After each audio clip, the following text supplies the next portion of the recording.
It's coming up to 10:20. Bonfire night is approaching. Many of us will, of course, be enjoying firework displays up and down the country. But thousands of people go to A&E with firework-related injuries each year. Fireworks can pose a real risk to life when they aren't used properly. Now, our next guest knows only too well about this after his elderly mum tragically died when two teenage boys threw a firework through her letterbox as a prank. Alan Smith joins us now to share his story. Good morning, Alan. Morning, Alan. Thank you so much for being here. Thank you for giving me the opportunity to talk. Yeah, Appreciate it. thank you very much. Can we go back to the night of the event and what happened exactly? Yeah, so I was in bed waiting to get up for work the next day, and I got a knock on the door from my wife, Lisa.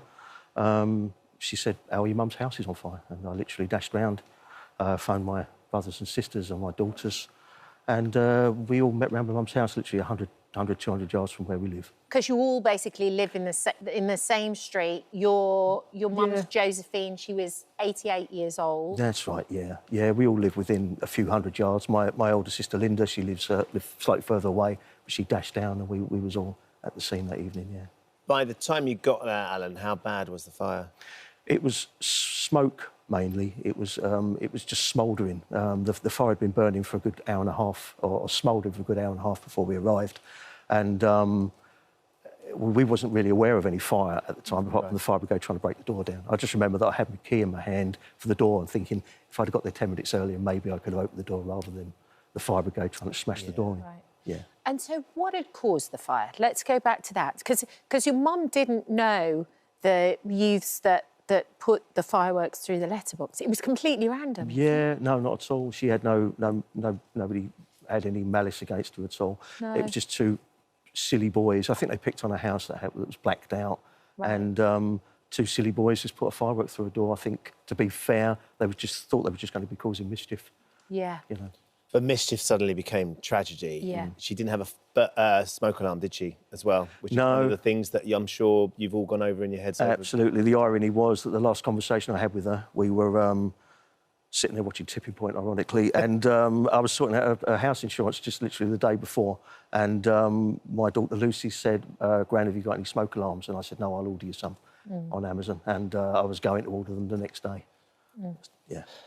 It's the circumstances around this, like you say, two lads that just wanted to cause mischief, and then it ends with the tragedy of you losing your mum through, smoke inhalation. There was some footage that was shown in the court case, which led to the two young men being charged with manslaughter. And it's quite disturbing, this footage, because what is apparent is that they had set about to try and cause some trouble with these fireworks. We're going to show you this footage from the shop of them buying the fireworks. It is not easy to watch, and certainly it can't be for you, Alan, but I think it's important to get some context of what is happening at this time of year with the young lads and young people who think they're just going to have a bit of fun, but how it can suddenly turn to tragedy. This is what happened. No, I want something that's going to go firing quick. Well, this is going to go bang. I'm trying to get fireworks. I want to let some off at people. Light it and then just throw it, basically. Well, you just throw it, hold it, throw it, do your light with it. Well, ones are the good ones to let off at people. They're not going to do damage, but like... They're not going to do damage. I'm not going to tell you can let off at people. But these are they're going to fly off and they're going to go bang. How do you feel watching that? It makes me really angry. Yeah. It makes me really angry. The two lads that did what they did were just silly boys, but the guy in the footage there, Mark Vardy, he's got a suspended sentence for selling the fireworks. He was a grown adult, and he's 40-odd years of experience apparently selling fireworks. And yet, for £8.99, that seemed to be more that's important to him than somebody's life, you know. Sorry, Kat. Or even saying, lads. Yes. Do you know what I mean? Yes, These are dangerous items. They're not for shooting at people or causing mischief. If I'm hearing you're going to do something like that... Yeah, absolutely. I mean, a guy with as much experience in selling fireworks as he had, he should have done it. He was a big guy. He was my size. He could have easily have got those boys out of that shop, but he chose not to. And, think about the consequences of something. Yeah, and as a family, I think it's that aspect of all of this that makes us more angry, you know. Yes. And the people supplying them need to take responsibility for it too. What would you like to see happen, Alan? How would you like to see the changes made? I would like to see fireworks not be available on the high street anymore. I don't want to see a ban from fireworks. People enjoy fireworks, and I think they should be entitled to still. But you shouldn't be able to buy them so easily on a high street or in a supermarket. Maybe out-of-town shopping centres or certain outlets, specific outlets. Specific suppliers. Yeah, absolutely, yeah. You shouldn't be able to go and buy a bag of chips, pint of milk, and a banger to go and kill somebody with. No. And one of the things that you've suggested as well, which is quite interesting, it would be interesting to get our viewers' thoughts on this, is a minimum spend. Yeah, I mean, when I sorted this petition out initially, it was a bit impulsive. I was just trying to things that would stop something similar happening to somebody else at a minimum spend, so you couldn't buy individual fireworks anymore. So the idea being you could only buy display boxes, maybe, or something like that. So minimum spend of about £50. £50, because maybe. then you know it's probably going to be a responsible adult, because £50 is a significant amount of money. In theory, and theoretically, you're not going to be able to buy. You're not going to go out and buy £50 worth of bangers that are going to go and do damage. You're going to be buying display fireworks that you can enjoy in the family, in the garden with your family. Yeah. That's the theory. And then the age as well, you want to make it 21. I was thinking about that. Yeah. You know, I have been talking about that, but I don't think that's ever going to happen. I changed it recently to maybe a compulsory challenge 25, so there was no doubt of anybody under 18 buying fireworks. Yeah. You know, I think that's sensible. So if you appear to be under 25, you have to show some You have to show identification. to identify you can get that you them if are you're over over 18. 18. That would protect retailers and customers alike. You've set up a petition. I have. To try and get as many signatures. What's the plan with the petition, Alan? Get as many signatures as possible and then take it to Parliament is the plan. And if you get to, how many do you need to get ideally? Ideally over 100,000, I think, you know, but the more the merrier. So hopefully we can get some signatures from today. And How many have you got so far? 57,000, I think, at the moment. But we got most of those in the first few weeks. So, Right. You know, hopefully we're going some more momentum. And where can people find the petition? It's online. Is it change.org? Change.org, Yeah. Justice for Josephine. That's what I've set it up as. So there is a QR code and other things available. Yeah. But I'm on Facebook as well, Alan Smith on Facebook. So It's not to stop people enjoying them. It's just for No, absolutely fireworks not. to be used responsibly, and also for everybody to understand just how dangerous. I mean, even things Absolutely. like sparklers are 20 times hotter than boiling water. Absolutely. So everybody's just got to be very careful with them. yeah. How are you all coping now without your mum, Alan? It's coming up to the anniversary and it's very difficult. We're all struggling, both my sisters, my wife, my kids, you know, my dad. We're all struggling. We're coping, but this time of year is very difficult for all of us. I bet it is. Yeah, it is. Very triggering as well with everybody going out, because like you say, you don't want families to stop enjoying this time of No, year, not but at all. the consequence if things go wrong Yeah. can be tragic. I see people messing around with fireworks, it makes me quite angry, and try and keep a lid on that. Yeah. What would you like to say to anybody who's planning, or anybody who's got fireworks, you know, as the parties are coming up? I think the majority of people are safe and sensible. Just continue to be safe and sensible. Don't do anything silly, you know. Respect other people. Respect is a word that's missing from society these days, isn't it? Yeah. And just respect other people, you know. Don't, you know, you can't have animals being terrorised and people being terrorised by these things, you know. Just respect other people. It's not difficult, is it? Not a lot to ask. No. Alan, thank you for coming in you. and That's telling us a little brilliant. bit about your mum. I'm Thank sorry for your loss, but hopefully, like you say, if enough people sign the petition and you can gather a little bit of information and momentum, it could Yeah. change some of those, Yeah. the reasons that happened in the first place. OK. Thanks for joining. Thank you very much. Thank you for visiting our This Morning YouTube channel. We upload new content every day, so go ahead and hit that subscribe button so you don't miss out, and we'll see you in the morning. That users of the revolutionary generation of new weight loss drugs have reported feeling the same sense of judgment. But why should people using a drug that makes them healthier ever be ashamed of taking it? To This Morning viewers who have no time for that are Sheila Hogan and Sarah LeBrock, and they both join us now. Good morning, Good ladies. morning, both of you. Can I start off by saying you both look fabulous? Thank you. Very much so. Sheila, let's start with you. Tell us a little bit about your story and your relationship with food. Yeah, so I have, for most of my adult life, yo-yoed with 6 stone on, 6 stone off. Wow. And I've probably done that about 4 or 5 times. I've tried every diet known to man and woman. And, yeah, nothing seemed to work. And last year, I was approaching my 60th birthday in January this year, and I thought, and I'd piled it all back on after losing it during lockdown. And I thought, and I'd had tests at the doctors, I was pre-diabetic, I was having lots of joint pain in my knees, I had lots of digestive problems. And I just thought, this is ridiculous. I have to do something different, and I have to do this once and for all for the rest of my life. I'm approaching 60. I can't continue to pile it all on, take it up. Can I ask a question? Sorry to interrupt. When you lost all that weight and the effort and the discipline that it took to lose the 6 stone that you're going off and on, did you ever understand why you couldn't then maintain that and why it suddenly piled back on? Did it creep up on you? What was that? Yeah, there seems to be, like, there's a... I mean, the research says that we've all got, like, a set point in terms of where your weight naturally sits. Right. And my set point was, obviously, it had never got reset to the lower weight. Right. So it was just gradually naturally just creeping back up. And, you know, I mean, I've got friends that have got, you know, a half a stone set point. So they might put half a stone on and then think, right, I've got to get it off. And that's the thing. Whereas mine was 6 stone before I even got to... You know, I've got to do this again. And there's a lot of emotion around, around that as well. So you're approaching your 60th and you think, right, I've got to do something now. Yeah. And that's when you decided you were going to try or investigate some of the weight loss jabs. Yes, yes. I mean, I do follow Oprah Winfrey. I think she's fabulous. And I'd read that she had been taking the medication and it had done well for her. I also had some diabetic friends who, as a side effect of taking it for their diabetes, had actually lost lots of weight and were really, you know, healthy and fit with it.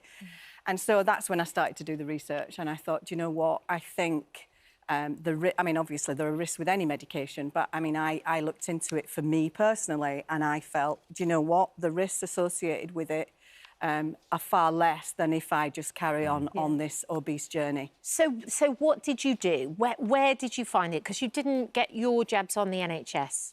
No, I didn't. No.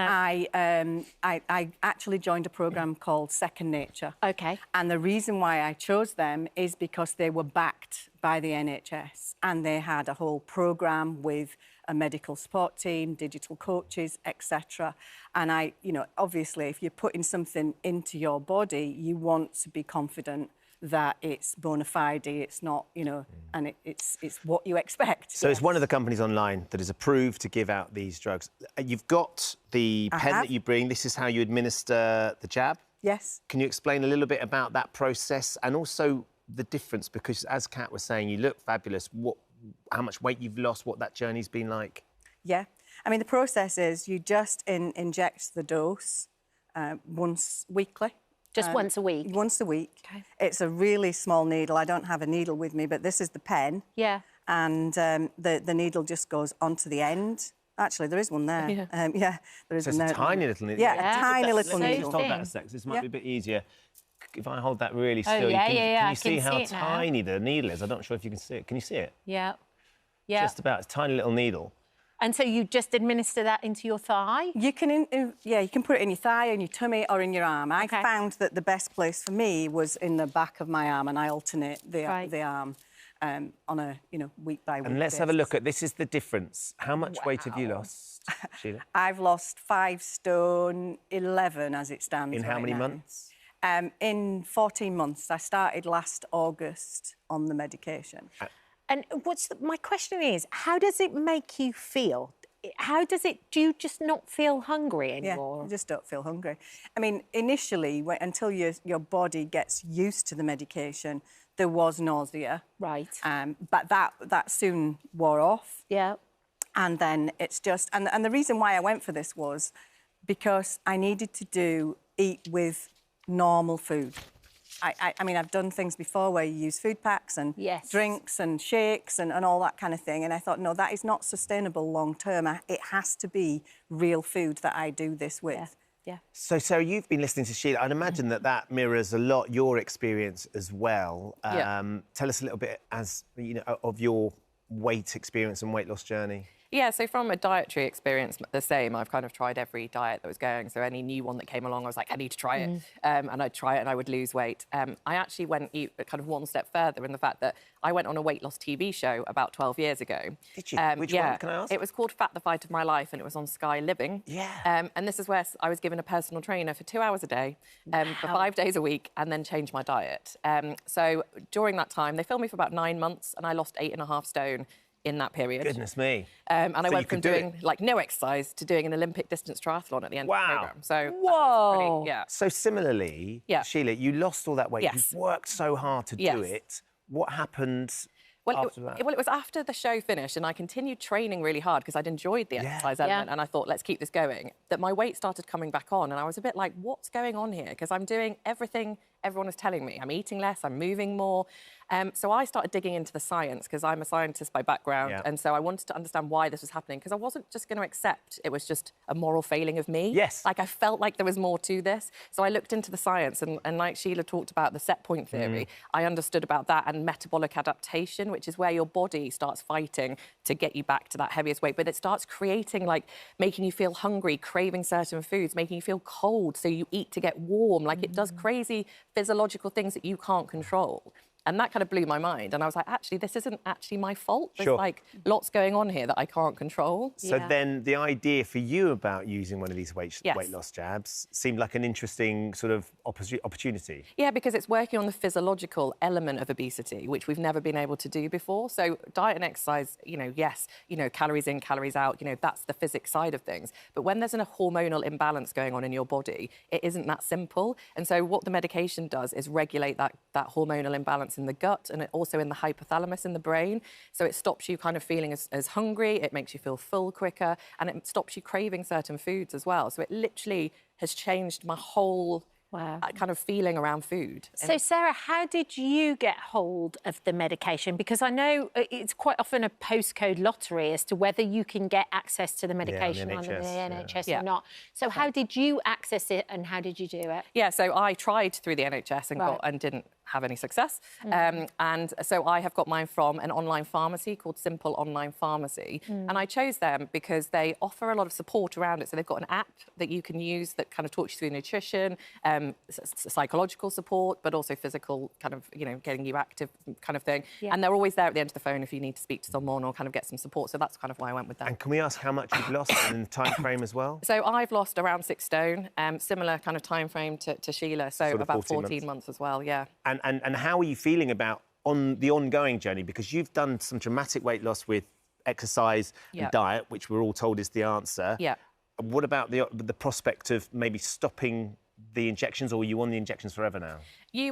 Realistically, you're going to be on the injections forever because obesity is a chronic condition, and this is what people can't seem to understand. So therefore, it needs chronic treatment forever. So at the moment, we keep treating it with acute solutions, so like 3-month programs. But you wouldn't do that with hypertension, you wouldn't do that with diabetes, you wouldn't do that with asthma. So why are we doing it with obesity? So yeah, fundamentally, people will be on these medications or a version of the medications forever, to enable us to kind of keep that weight loss down. I mean, I still want to lose more weight, but I know for Sheila, she was saying that she wants to kind of like maintain her weight loss now, and so, but we know that we'll probably need to be on something. Need to be on the medication. And you're comfortable with that, though, Sheila, long term, about taking the medication and not worried about what that feels like? Yeah, I mean, the research is such that, I mean, it reduces the risk of about 20 different cancers, of heart disease, of stroke, etc. So the actual benefits of taking it, are far greater than just the weight. Absolutely. I mean, the one thing is the cost of it. And so if you are going to continue to take this for the foreseeable future, if not forever, have you thought about the cost of it? How much has it cost you to get to this point? Oh, gosh, I don't know, cumulative. How much is it a month? You're between £150 and £200, roughly, depending on what dose that you're on. But it can vary depending on which provider that you use. But this is why the NHS needs to make this accessible to people. And we know that the government this week have been speaking about, making it more accessible for certain people, etc. And I really encourage that because we do need to, support people to get healthier and get access to these treatments, for sure. Well, ladies, thank you for coming on and chatting about it, actually, because there shouldn't be a stigma with any of this. You're so eloquent on the subject as well, Sarah. Thank you very much for joining us this morning. Really great to have you share your story. Welcome. Thank you. Thank you for visiting our This Morning YouTube channel. We upload new content every day, so go ahead and hit that subscribe button so you don't miss out, and we'll see you in the morning. Today, proposals are to be presented in Parliament which aim to give terminally ill people in England and Wales the right to choose to end their own life. There are arguments on both sides of the debate, of course, but our next guest, Lottie Clark, is one of the many calling for the assisted dying bill to be passed. In 2021, Lottie's husband, James, was diagnosed with motor neuron disease at the age of just 42. And 6 months ago, he made the agonising decision to travel to Switzerland and end his own life at Dignitas. But sadly, Lottie and her family couldn't accompany James or even FaceTime him to say goodbye, as under current laws, this would place them at risk of prosecution and possibly prison. Well, Lottie is now hoping that James's story will help the UK reconsider its stance on assisted dying, and we are really pleased that you could come along and speak to us today, Lottie. Thank you so much. It's a very bittersweet moment in many ways, because we know that James was tasked you with campaigning to try and help other people not end up in the situation that you and your family were so sadly forced into. Yeah. Can you just, before we get into all of that, though, can you tell us a little bit about James? Yes, I can, of course. He was very dynamic, very funny, a great family man, and outrageously handsome. Really good looking. Used to turn heads, even, you know, into his 40s. He was a fine wine. Got better with age. How did you meet? We met through work, a company, an estate agency who had little yellow and green minis, remain nameless, on a work trip to America in 2003. Excellent, excellent. And then when did he start to notice, because it was little things that were initially kind of a signal. That's right. When did he start to notice, and what did he notice? So he always said I was behind him in his sort of journey, in that he'd noticed the symptoms long before I had. Yeah. And he kept saying to me, I'm really struggling to hold this pan, and my voice is quite strange. And I said, you're fine, you're just tired, you're stressed. And that was about February 21. It then took quite a few months of back and forth to doctors. Me still saying it was stress, until finally we'd had a night out with friends. He came back and I couldn't understand a word he was saying. I said, how much have you had to drink? Yeah. He said, I've had 2 gin and tonics. And I said, OK, this is serious. There's a problem here, we need to get it sorted. And that was when I realised it was... And was it December that you finally got of that year? Exactly. So the February you first sort of really started talking about it, but the December you finally got this call to say he's got motor neuron disease. Yeah.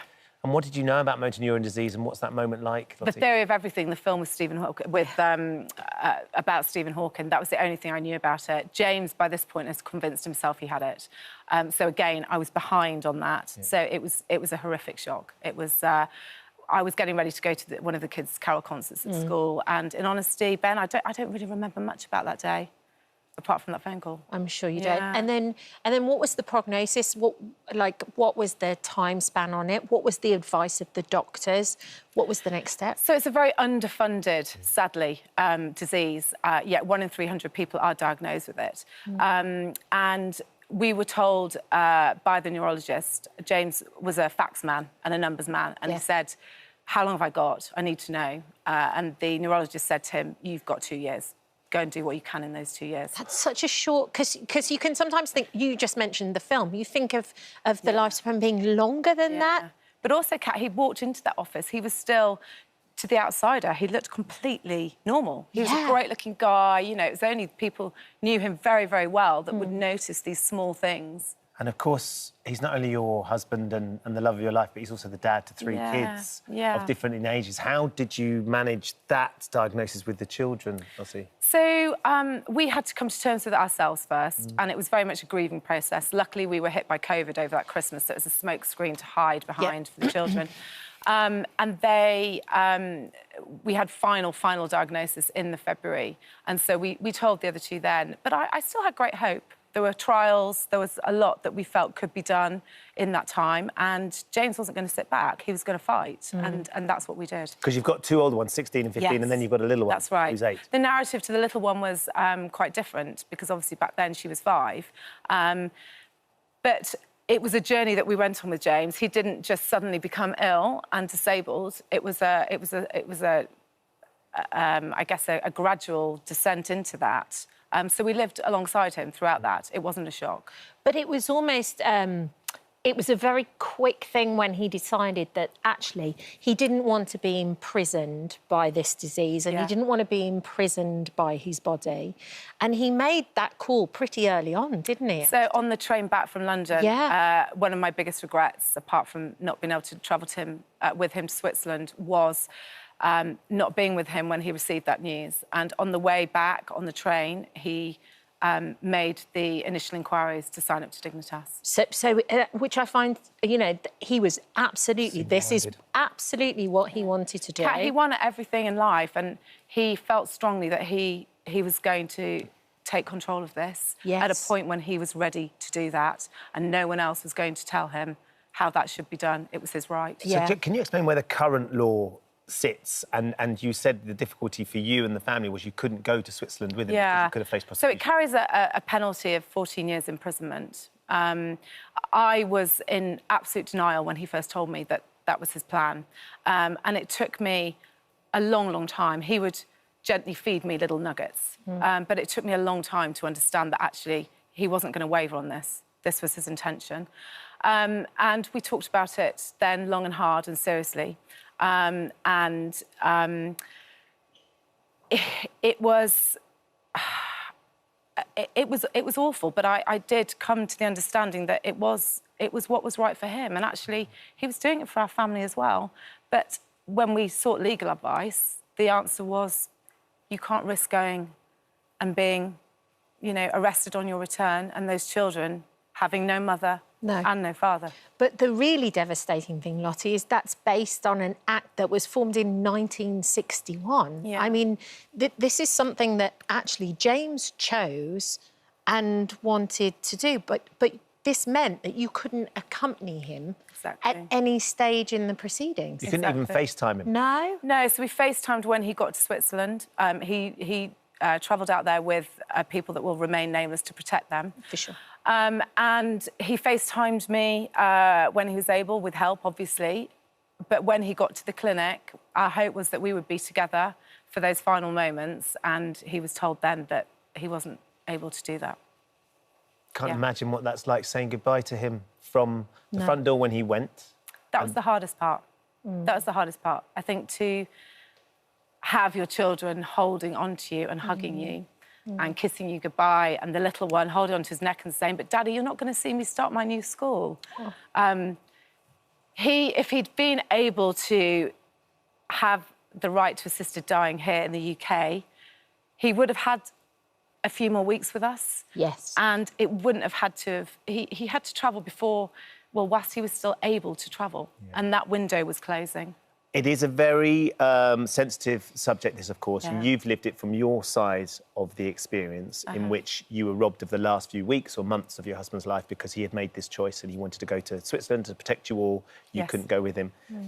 People like the Archbishop of Canterbury and lots of campaigners are saying the real concern with this assisted dying bill is protection of the vulnerable. That if this comes in, how can we be sure that those people who are vulnerable are going to be protected by this law and not feel like they are obliged to have to end their own lives? Yeah. What do you say to those people?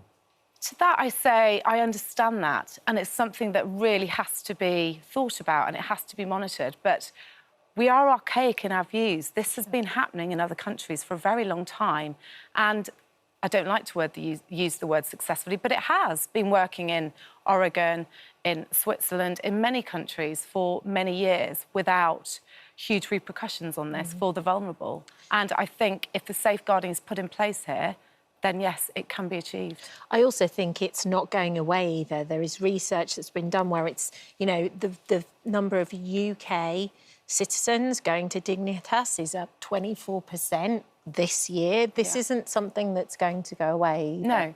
And I can only speak on behalf of James and my family and our close friends and the experience we've had. But it should be a right to... We're not shortening his life. He was shortening his death, and they were Esther Ranson's words, and they're brilliant words. And it should be his right to do that. He was terminally diagnosed. He wasn't going to get better. And it was his right to decide when the time was to go. And he also didn't want his children remembering him in that state. Yeah, that's what Esther said. You've spoken so eloquently, and I can imagine it's still so raw for you and the children. How are you all as a family coping? We're good. We're OK. Yeah, I mean, we have bad days, of course we do. We're quite a unit now. We had an incredible network of people. I'm lucky to live in an area where people came together to fundraise, and James raised over £1 million thanks to them and our community. So I am wrapped up. We are wrapped up as a family, and it's, you know, his legacy was the £1 million. His legacy again now is me sitting here trying to make some change and really trying to stop anybody else having to go through what we've been through. He raised the money for the My Name is Doddy Foundation for Doddy Weir, who I knew really well and worked with plenty of times before Doddy got his diagnosis, and was such a champion for MND and MND sufferers as well. And that is an enormous amount of money, like you're saying, support from your friends and family. Lottie, thank you for coming in and sharing your story. You've been absolutely amazing. You're so brave and so eloquent. Thank you. Brilliant. The tears will flow later, but thanks, guys. Thank you Big very hugs much. to all the Thank kids you, as well. Lottie. Thank you for visiting our This Morning YouTube channel. We upload new content every day, so go ahead and hit that subscribe button so you don't miss out, and we'll see you in the morning. Time for another true crime story, and one that's been back in the headlines more than 30 years after the original crime. David Wilson is here to tell us. Well, we've been grilling him over the break, haven't we? We've been talking about it already. Gripping. And David, we're talking about the Menendez brothers this morning. Yeah. Who are they? OK, so very simply, Lyle and Eric Menendez, brothers, who are going to be convicted of having murdered their parents, Jose and Kitty Menendez, in August 1989 in Beverly Hills, so an aspirational part of California. So this has never been a whodunit. The brothers clearly kill their parents, but it has been a whodunit. Why did they do it? The brothers claim that they did this as a form of self-defense because they had been being sexually abused by their father, which the mother, Kitty, seemingly was aware of the sexual abuse, but did nothing about it. And so they kill their parents because they're frightened that their father will kill them so as to prevent the sexual abuse becoming public. So that's why they claim they kill their parents. That they go to trial twice. On the second occasion, they are convicted of first-degree murder. They're serving life without the possibility of parole. They've currently served 34 years, and now their lawyer, the wonderfully named Mark Geragos, is saying that there is new evidence that might result in a resentencing, not that they're going to be found not guilty, but a resentencing of them, which will mean that they can be released as opposed to serving life without parole. And that's why there's so much renewed interest in the case. And also the Netflix drama, Monsters, which has just been a huge hit globally. So Monsters is part of that franchise that we know from Ryan Murphy, Ian Brennan. The first of the Monsters series was about Jeffrey Dahmer. After the Menendez brothers, it's going to be about Ed Gein, the serial killer Ed Gein, played by Charlie Hunnam. And effectively, this 9-part series on Netflix dropped in September. It has a Rashomon effect. It's going to show you different perspectives, the perspective of the parents, the perspective of the brothers, a journalist, and also the police. There's just so much to talk about, whether you've seen that series or not. I mean, because the fascinating thing, so that's a 9-parter. 9-parter. I would say episode 5 is the standout episode for me. It's one shot, just the camera following Eric Menendez and what Eric Menendez says to his lawyer about the abuse he experienced. Remember, though, Eric Menendez was in therapy and never once raised the fact in therapy that he had been being sexually abused. So this is where some of the controversy about whether or not they were sexually abused or not. Well, there was the time when the first trial was going on and people were making jokes about it. It was on the Jay Leno show. It was like all different things. Every late-night show in America, they were just laughing at them, weren't they? People didn't believe it. How much of the case is actually real in the right? Yeah. Well, there's a lot in the drama that's absolutely true. Yeah. And in particular, the drama concentrates both on the shooting of the parents in August 1989 and also their subsequent trials. So what's really graphic in the drama is that you will see Eric and Lyle go into their parents' house. Their parents were watching television. They'll take in shotguns and they will shoot at point-blank range both their mother and their father. They shoot their mother 10 times. They shoot their father 6 times. This is what we call parricide. There's overkill, and overkill means that they're using more violence than is necessary to achieve what it is they want to achieve, which is to kill their parents, which does indicate there may have been some psychological motivation behind what it was that they did. So last night, Annie and I watched the documentary that has now been released about monsters, about these 2 brothers. And the interesting thing is, as well, David, and maybe you can explain how on earth this can happen, the brothers voice this documentary on their phone from prison. And of course, the brothers have been very critical about the drama. Yeah. They say it's character assassination. They're much more in favour of the documentary, and the documentary does have them narrating particular parts, as you say. And they do that simply by the production company recording what they're saying at the time. American rules related to access to the media are very different to the rules related to access to the media in this country. Watching the trial take place, and you're watching actual trial footage, because of course they have that as well, and the boys having to talk about what their father subjected them to. But of course, the prosecution called that the abuse excuse. We'd never, ever, ever hear those kinds of phrases these days. And of course, the prosecution at one stage claimed that it was impossible for a boy to be raped. You know, so we're back in the late 1980s, early 1990s, where there was just a presumption that sexual abuse and boys didn't really exist. Oprah did so much. Amazing She show. did a big show, didn't she, where all the different gentlemen stood up with pictures of themselves as, like, little boys that have been abused. And of course, that's part of the new evidence. Mark Geragos, the lawyer, is going to say that he has new evidence in relation to a letter that had been written by Eric in 1988, so prior to the murder itself, and in particular, a member of a boy band that was being managed by Jose Menendez has come forward now to say that he had been sexually abused by Jose Menendez. But we've got the lawyer, Mark Geragos, talking about this new evidence that's being presented to the DA in Los Angeles. And we've got a clip of the lawyer speaking. We presented 2 pieces of evidence. The one was a letter from Eric to Andy Cano, which predates the killings by 8 months. The other was a declaration by Roy Rosello, who is another victim of Jose. The combination of those 2, we believe, provide more than ample basis to set aside the result of the second trial. So this is now going to be really interesting and could change the sentencing. But also, Kim Kardashian's drawn loads of attention to this case because, in actual fact, her father was a really powerful lawyer. Yeah. And also, she'd probably lived round the corner from this family too. Oh, I think there's a circle in Drive. which the Kardashians would have encountered, without doubt, the Menendez. But Kim Kardashian's advocacy that the brothers should be resentenced, coupled with a TikTok campaign. Listen, I teach first-year students. They'll all be watching now. They want to talk about the Menendez brothers case all the time. That kind of TikTok generation has really picked up on they should be resentenced. But I think what we've got to be careful of here are that this is a real crime. Yeah. This was a parricide.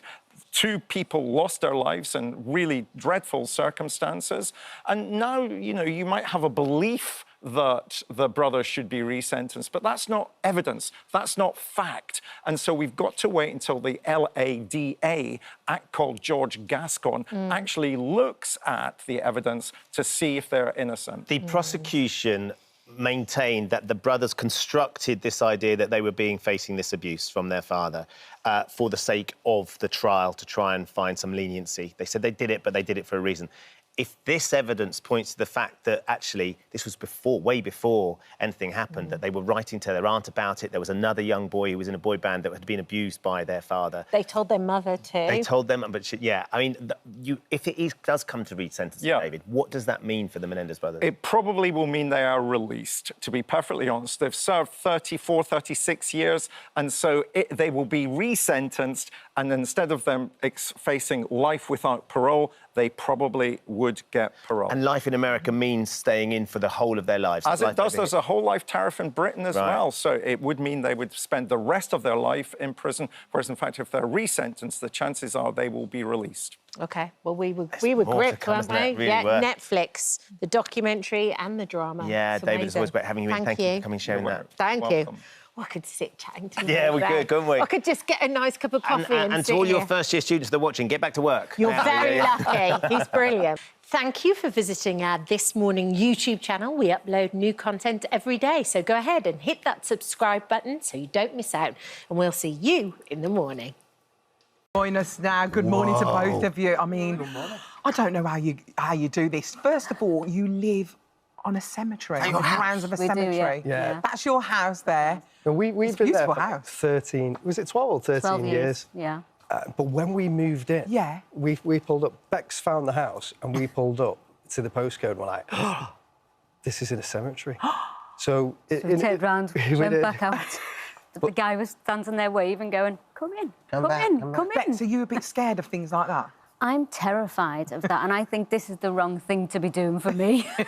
I think I'm in the wrong profession. You're just doing it because of it. Because of it, yeah. He coerced me into doing it. It's all about you, isn't it? It's all about him. I'm telling you that. So where did the idea of this whole thing start? In that because you were quite a skeptic originally, right? Yeah, and I still am on different things because we see a lot of stuff. So we debunk a lot of stuff, and some of the stuff that we produce on the shows that we make on Ghost Dimension, we don't show people because it's like maybe an orb, which is like dust, or a noise, which could be a floorboard creaking.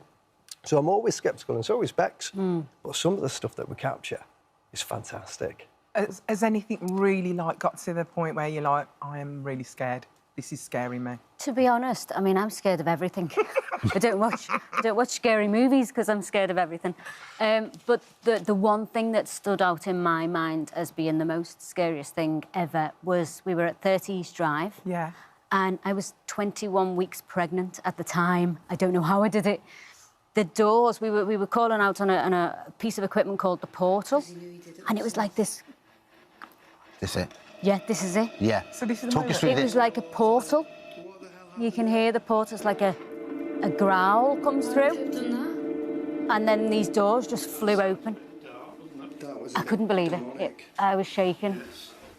I heard that. And there's a noise at the top. And then the door opened.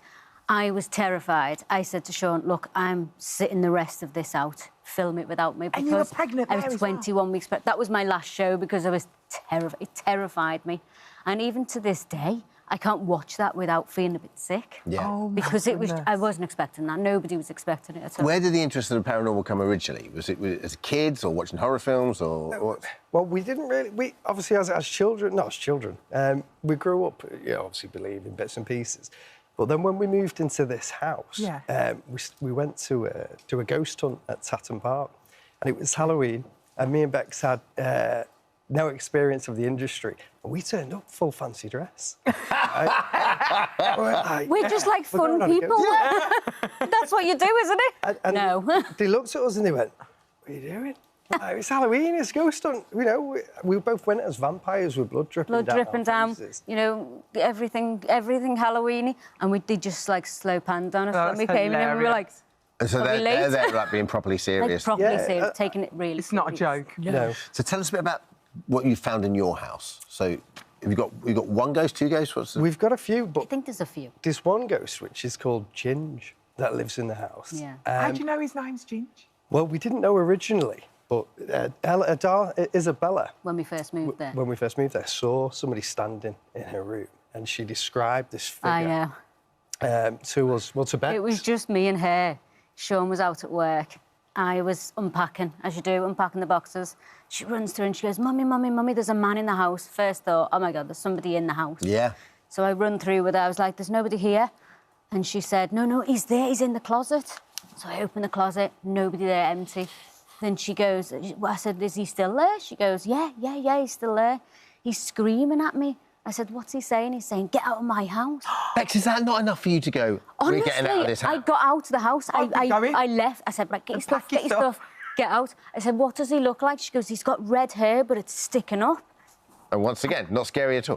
So, but is that not enough to go, we've got to leave this house? Well, that's what I said to Sean. I said, "Look, I don't think we've done the right decision. We were a young family. She was 3 at the time."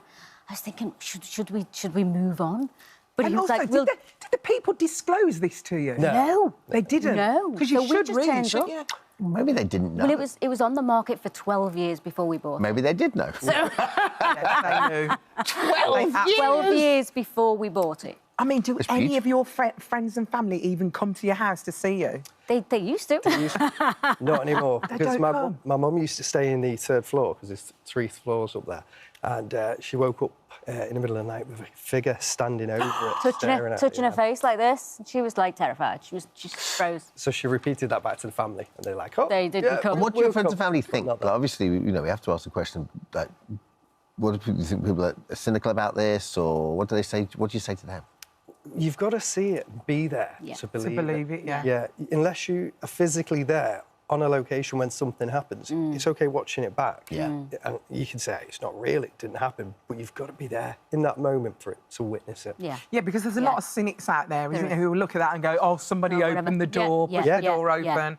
What would you say to those cynics out there? Basically, you've got to be there to believe it. You've got to experience it for yourself to actually believe it, because... You know, we were once that person that said, "Oh, this has been done, this has been." We still are that people, aren't we? We still look at things on TV and go, "Is it real?" If you are that way inclined, I always think as well that just having spirits will go doesn't necessarily mean they're bad. They just exist. Like some of them are at peace, some of them aren't at peace. I think if you believe in it, that's the way you've got to look at it. Do they leave you alone now, do you think? We're sort of numb to it, I think, especially in the house. We're accustomed to it. So when you say that, you'll hear a noise and you're like, oh, it's just one of the ghosts. Yeah, it was only last week I heard footsteps in the hall when we were sitting in one of the other living rooms, and I was like, what's that? Thought it was a child getting up from bed. No. Just talk us through what we've got here. So this is some of the equipment that we use on the show. So I shall listen to some of this. Oh, I've seen all this. Remember, I did Haunted Mansion. Oh, yeah. And so I know all this stuff. We used this one here. Oh, the K2? Yeah. And then it goes red. Yeah, red. There's someone there. Yeah. Well, we've got K2 meter, we've got singing bowls, which are Tibetan bowls. That's my favourite. What does that do? Beautiful. It sounds beautiful. But it changes the vibration. It's very loud. Very, very loud. Do you put water in it, or is that... No, so you tap it with this, look, we call this the whacking stick. Yeah. And you tap it, and it makes it, and you go around the rim of it, and it starts to produce a sound. And it changes the vibrational energy, we believe, in the atmosphere. And it always helps for us to capture and communicate better, you know, so when we're on an investigation filming for the series, we use it all the time. And we have a chant as well that we play throughout the series. Yeah. Sean and Bex, this is honestly unbelievable. And obviously you can see more of this on your brand new show. All seasons of Ghost Dimensions are available to watch on STV, Player and Pluto TV. Thank you so much for joining us. Thank you for having us. So thank you so much for visiting our This Morning YouTube channel. We upload new content every single day, so go ahead and hit that subscribe button, and we'll see you in the morning. Now then, 10:23. Our next guest is one of the country's most legendary hairdressers, from his high-profile salons to his successful line of products. He's also cut and styled the hair of countless Hollywood superstars during his extraordinary 50-year career. In 1974, Trevor Sorby's famous hairstyle, the wedge, became the first hairstyle to ever be given a double-page spread in Vogue, cementing him as one of the world's best stylists. And in 2004, he was selected by the Queen to become the first hairdresser awarded with the prestigious MBE. However, 5 years ago, Trevor received the life-changing news that he had bowel cancer. And last year, he was forced, sadly, to give up hairdressing due to the side effects from chemotherapy. Despite multiple treatments and surgeries, Trevor joins us today alongside his wife, Carol, with the sad news that his cancer has spread. Good morning. Good morning. Good morning. Trevor, Carol, thank you for coming in. We've been reminiscing as we sit here. We have. Because Trevor and I worked together in the early 2000s, doing a makeover for the Rain show down in Bristol. Yeah. You travelled with Trevor. Yeah, we travelled together, 90s. went to Hong Kong. He was doing hair for a fashion show that we were all doing with Richard Branson. He was such a gentleman to us all back then that we actually all called him Sir Trevor of Sorby. And that was way before an MBE or anything else, because he was just such a lovely man to us. It's an extraordinary career, Trevor, that you have had, that I imagine you've taken time to sort of look back a little bit and take in what you've achieved, because it wasn't necessarily what you were going to do in the first place to become a hairdresser, was it? No, I wanted to be an artist, but I got bullied at school and my dad was a barber. And he said, come in the salon in the barber shop. And this is like factory workers, just short back and sides, no styling or anything. And I found hairdressing easy. 3 months I was just cutting people's hair. I went from paint to hair, but both on a creative sort of journey. And you were prolific in the 70s, the wedge and the scrunch dry you created as well. That was your... I mean, they're all things now that you kind of take for granted. Yes. There's all stuff that's so sort of normal. But back then, they were groundbreaking, Trevor. Yeah, and at the time, you don't know you were groundbreaking anything. You're just doing what you feel natural.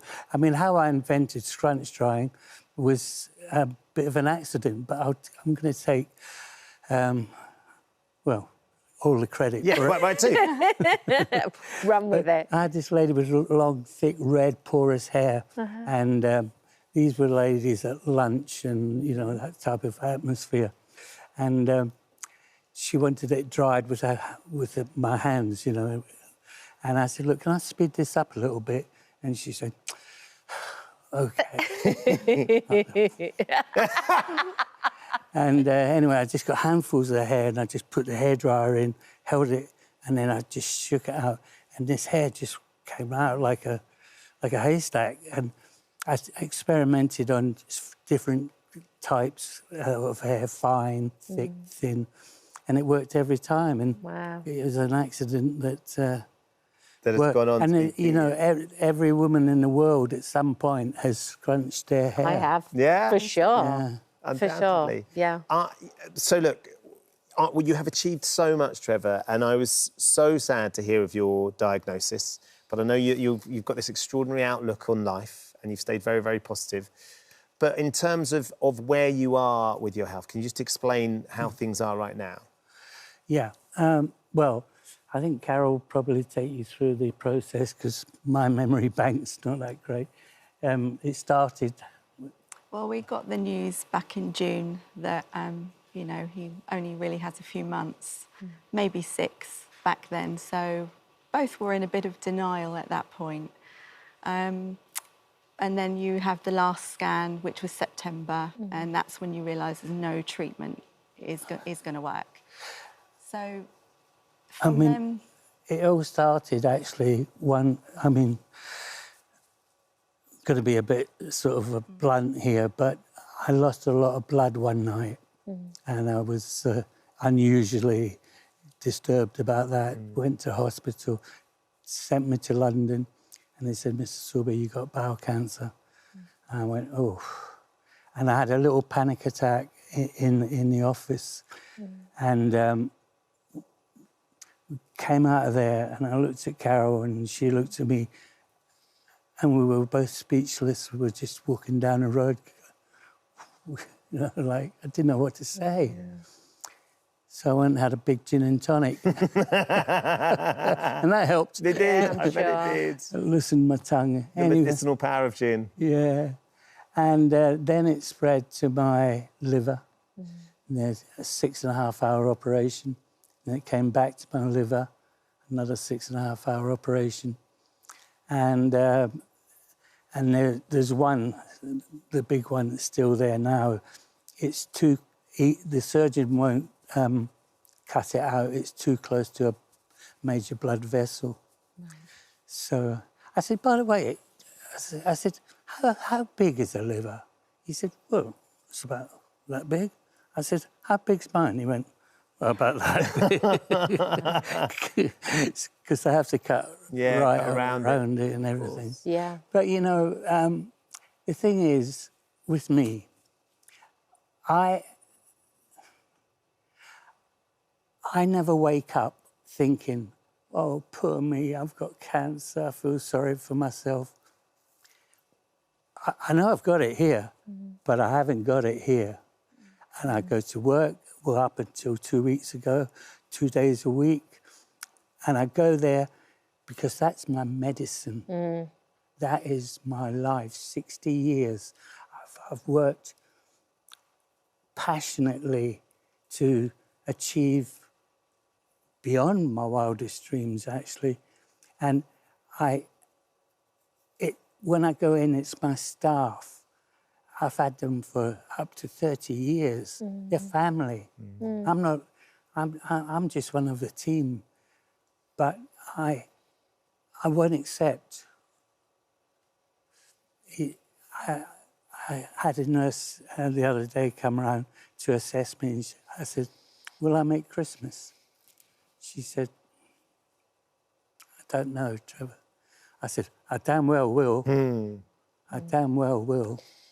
I think, Carol, you're so incredibly positive, Trevor. So it's incredible. I think it must be so incredibly hard for you as well. Totally overwhelming on most days. But I get my strength through this man.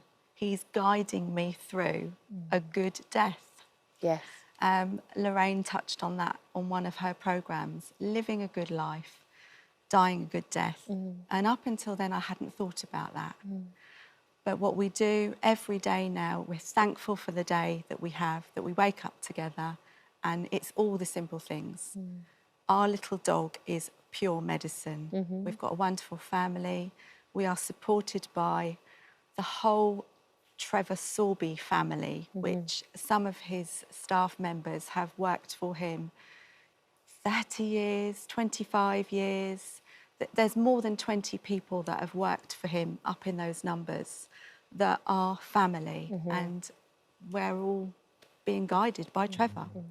And are you caring for you too? Because you have to be so strong as the person who takes care of your partner too. Are you caring for you as well? At the beginning, when we first got the diagnosis as, you know, treatment's finished, we can't do any more, I really was struggling. I couldn't be as strong and as brave. I'm crying all the time. Wasn't safe to be out really, and I kept myself at home. Yeah. But Trevor and my son both encouraged me to go to counselling. I thought, well, great idea, actually. why? I've never been anxious, and I've actually started bereavement counselling, which I didn't know you could do before. And they're going to guide me through, hold my hand, and up until 2 years or however long it takes after the event. So I feel very supported, very lucky I have that support, but more so from Trevor than anyone. Yeah. Because he's incredible. You're a team. Yeah.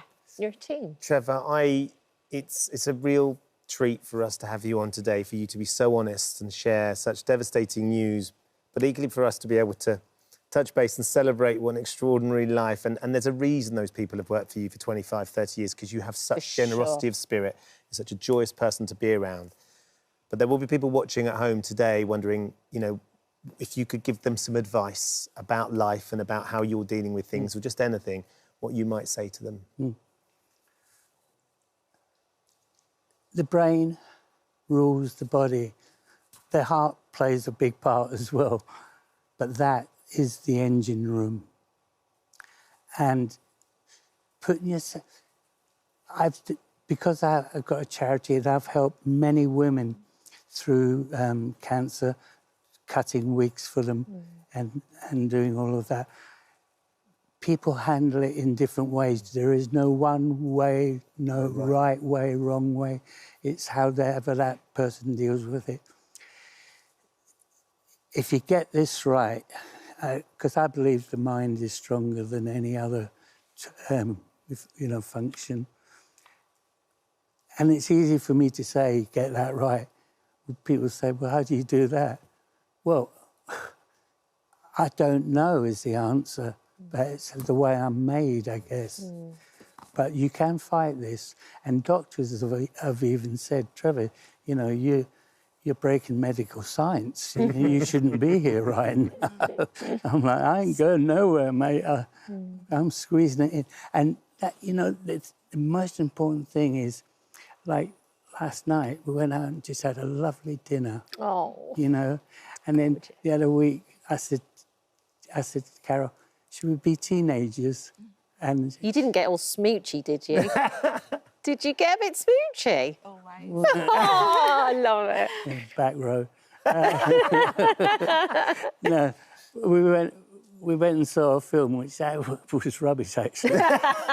But then we went and had a pizza afterwards. Do you know what I mean? Just being young. And just simple, for sure. It's like you mentioning the dog. It's all that. Yeah. It's all that. Look, it's. I don't want this to end. I don't want the conversation to end, but I'd never want it to end, Trevor. It's been a real privilege to have you as a small part of my life and professional life as well, and to see the joy that you've brought to so many people, and your legacy and the charity, My New Hair that's still going on, and the people that you have helped and supported along the way, and your energy and your positivity and your light will continue to shine so strongly, Trevor.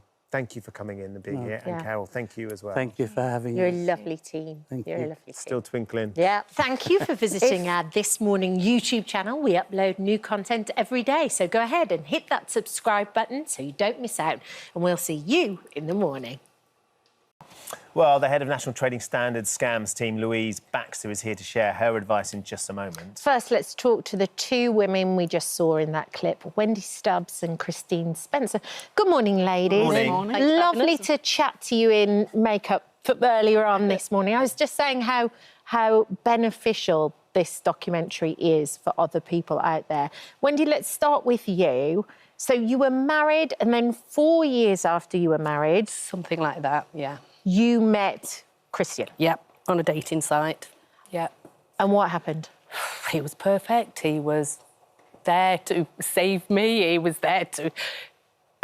Not that I needed saving, but I needed somebody to share things with, and holidays and things. And he liked holidays, and he said he liked everything that I liked. And I thought, crikey, this man's brilliant.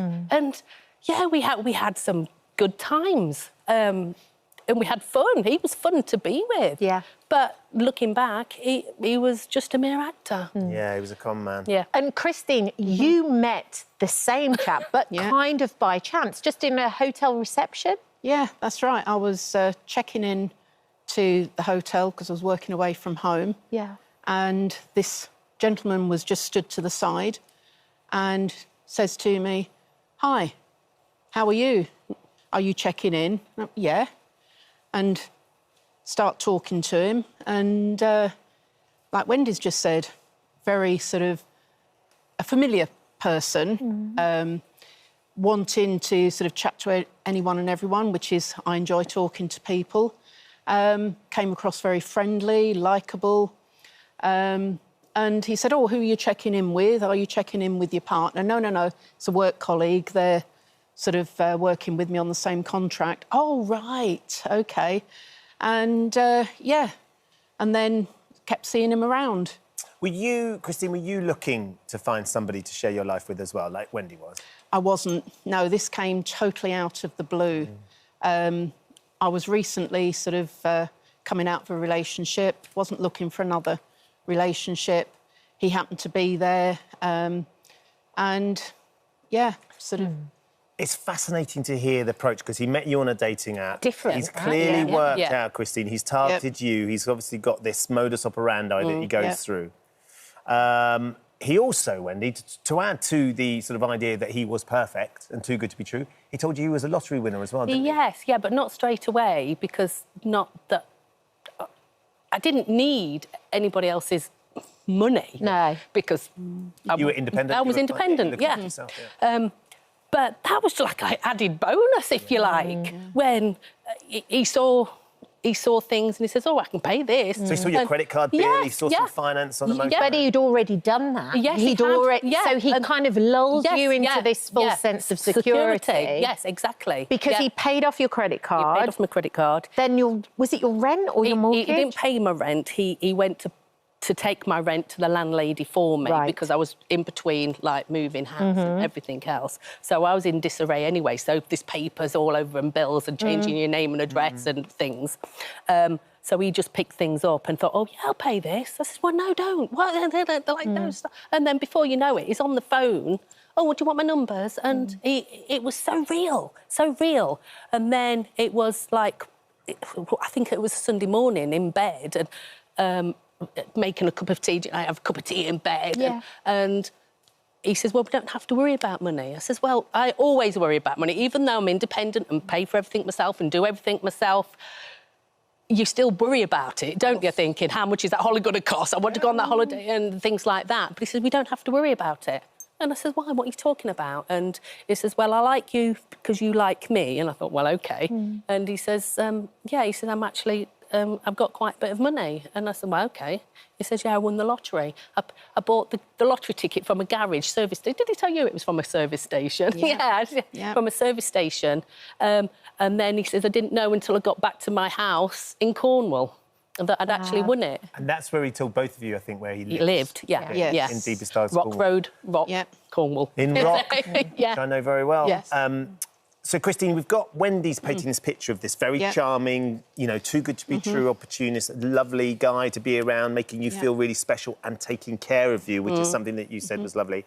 How was it for you? It wasn't very long before he turned around to you and said, I think we should get married, was it? Yeah, it was about 3 weeks into sort of, let's call it the relationship. Yeah. And it's very similar. I like you because you like me. At least his lies were consistent. Yeah, it was. Yeah. And how would you feel about getting married? And whoa, you know, that's just a bit too... Well, 3 weeks, yeah. Soon, yeah. Let's see sort of how it goes. But, no, he was sort of determined to sort of take that forward and kept mentioning it. I'm going to go and buy you a ring. Well, don't you need my ring size? No, don't worry. I'll... sort of sort it out, and if it needs to get sort of made bigger or smaller, no, we can never materialise. Can I add, that was my money that he bought the ring with. Well, but then in the same breath, he took money from Christine for the next one. And for the business. He said to you, I'm starting this business in Barbados. He made everything very glamorous. He drove a Maserati. And then he asked you to invest money in there. Correct, yeah. So it was a big investment that he was sort of looking for, and I was like, well, it's not really my cup of tea, but it was going to be a big sort of build this sort of airstrip, build a hotel, and he was going to set this hotel up and have sort of boats on the quayside, and yes, wanted me to be part of it, wanted to pay me sort of a lot of money sort of each year. At this stage, I didn't know that he'd won the lotto, technically. Not. Sort of throwing in all the extra little bits. And can I do this? Can I do that? Even got a contract sort of made up to make it official. And I did take it to someone and I said, just check this out because I'm a little bit sort of... nervous, I don't know whether this is for me. Technical That's jargon. right. Oh, no, it looks OK, and he wanted my signature on it. Let's go to the solicitor. But when we get to the solicitor, he leaves me sat in the car and I'm going, OK, I should be there. You need my signature. And, you know, I get out of the car to see where he's going, but he doesn't go into a building, he goes down an alleyway. And then I go back to the car and I'm thinking, Didn't go in there. Never went in. Never went in. Louise, we'll come to exactly what happened in a moment, but this is all too common. That piece that the Cat and I were saying on the way in, £3.8 million was lost to scams. That's just one bank in the UK in 6 months of this year. The City of London police reported it was 92 million last year, and 8,000 plus people reported the fact they were a victim of romance fraud. The problem we have is these ladies are particularly courageous because they're talking about it and reported it. Lots of people don't report it because there's a whole world of blame and shame that comes with it because they feel like it's their fault or they feel like, oh, that wasn't a scam, that wasn't fraud. So it's really, really hugely underreported. So we think about between 5 and 30% of people report it, so it's a much bigger problem. Yeah. So Louise, how do we stop it? What should we look out for? What are the red flags? How can we protect ourselves? Yeah. If things start to move too quickly, like Christine said, 3 weeks, if somebody's going, let's get married, like trying to lock you down to try and get married. And Wendy and I were talking before we came on here around things like isolation and how Christine was saying, like, things like deleting telephone numbers, controlling your phone, looking at your phone, trying to isolate you and sort of keep you like in a little secret club. Things like investment opportunities. They invite you into the lifestyle. Oh, my God, I've got this amazing investment opportunity. But they don't actually ask you to invest, but they just talk about it all the time. So you end up inviting yourself into the investment opportunity because you're in a partnership. And then, so that the relationship will move quite quickly. Those are sort of some red flags where people are trying to get you isolated very, very quickly.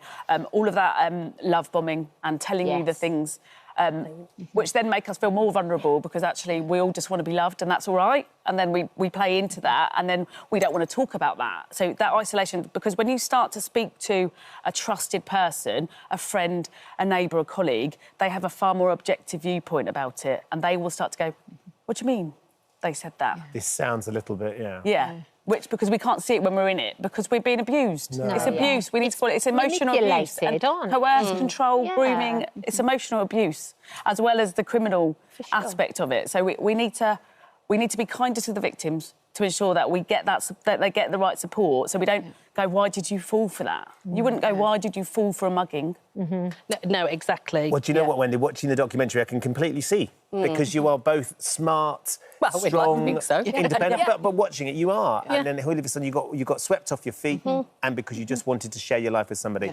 How did eventually you realise it had all gone wrong, and then you get in court? Because it was the two of you got together via the police, which is the finest moment ever, ladies, may I say, the two of you together. With me, it was the day we was going on holiday and I walked up the road, his car came up, I thought, oh, it's here, like this. And he just put his hand up like that, spun the car around and went. That was it. And you think, hang on, what's happening? Cut a long story short, went to my house. My suitcase was back in the hall. The house had been more or less ransacked. So he'd gone through the house? Yeah.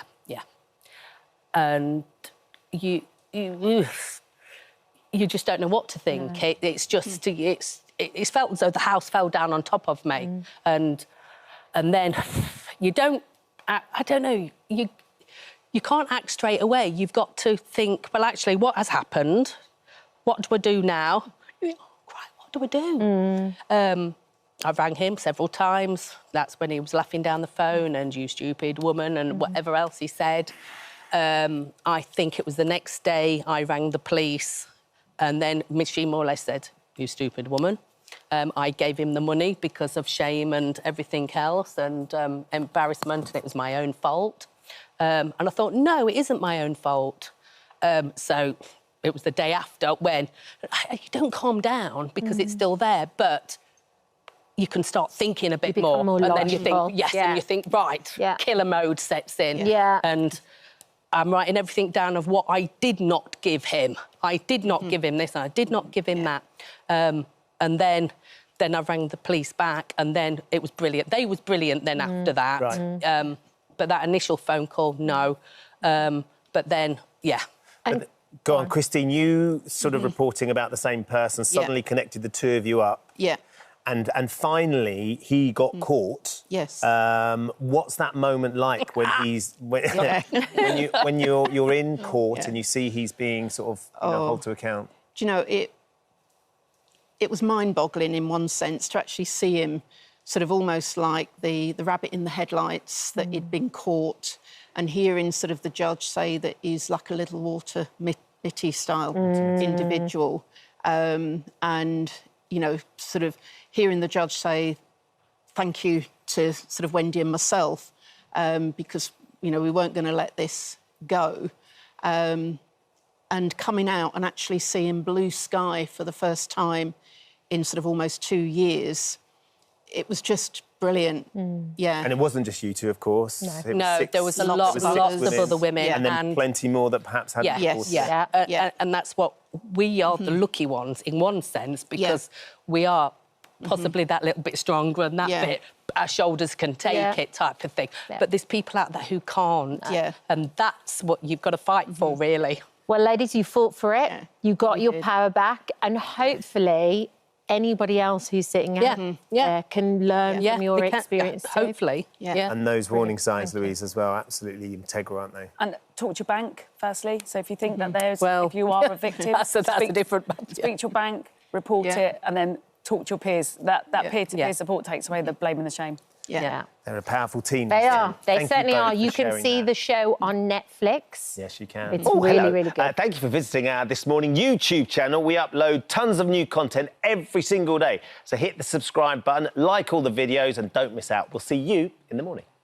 Back now then, we've all heard of Miss Universe, of course, Miss World, Miss Great Britain, but this year there's a new beauty pageant that's making the headlines. The first of its kind, Miss Bariatric Beauty, was created to celebrate women who've had weight loss surgery. Yeah, after being inspired to start the pageant following her own gastric sleeve surgery, Senna Michelle Jushaw is joining us on the sofa. And we're also going to be speaking to 3 of the amazing contestants who took part, Iona, Lizzie and Rihanna. So this is how they looked before they lost a staggering 30 stone between them. Let's see them now. Come on in, ladies.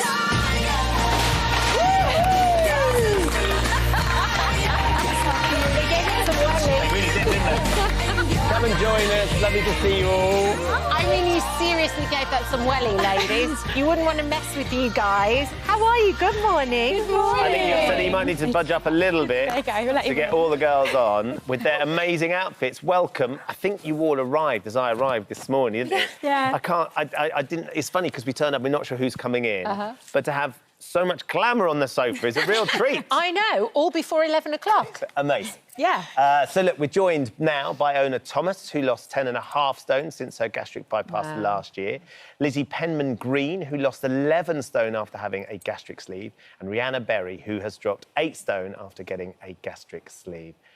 Really wonderful to meet you all. Thank you all for coming and joining us today. Yes, thank you so much. And first of all, let's say, not with the weight, but just you all look as though you exude so much confidence and glamour now. Well done, ladies. So, Senna, you started this this pageant. Why did you do it? So, I had weight loss surgery in June 2021. Yep. Really unconfident, you know. There was times before that I didn't want to leave the house with my children because I just felt like people would look at me and judge me. I've lost 8.5 stone now, which is incredible. And last year I got approached by the Miss Great Britain Surrey regional director. And she said, I'd really like you to come and have a go. And I thought, you know what, why not? Let's just jump at new opportunities. And I absolutely just fell in love with pageantry and the values that Miss Great Britain has. So after that, you know, I just felt so empowered by the feeling, kind of the metaphor of putting yourself out there on stage, that I thought, I want to share this feeling. How can I do that? So I created the pageant to kind of encourage girls to just beat their fears and just put themselves out there and go for it. And it's kind of not just about, you know, beauty. I mean, they all look stunning, but it's not just about the beauty. It's about getting that confidence and saying yes to new opportunities following this journey, because I just think that's really important. So. What operation did you have and how did you feel beforehand? So I had a vertical sleeve gastrectomy. Right. So I had 80% of my stomach removed. Beforehand, like I say, I was really unconfident. I did have postpartum depression after my first baby, and I just didn't want to leave the house. You know, I stayed in dark clothes.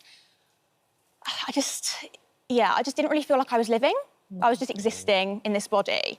So since having it, my life has changed so much. I've gained confidence in myself. You know, I go out, I'm happy to, you know, just go out and try new clothes. It's just such an incredible experience.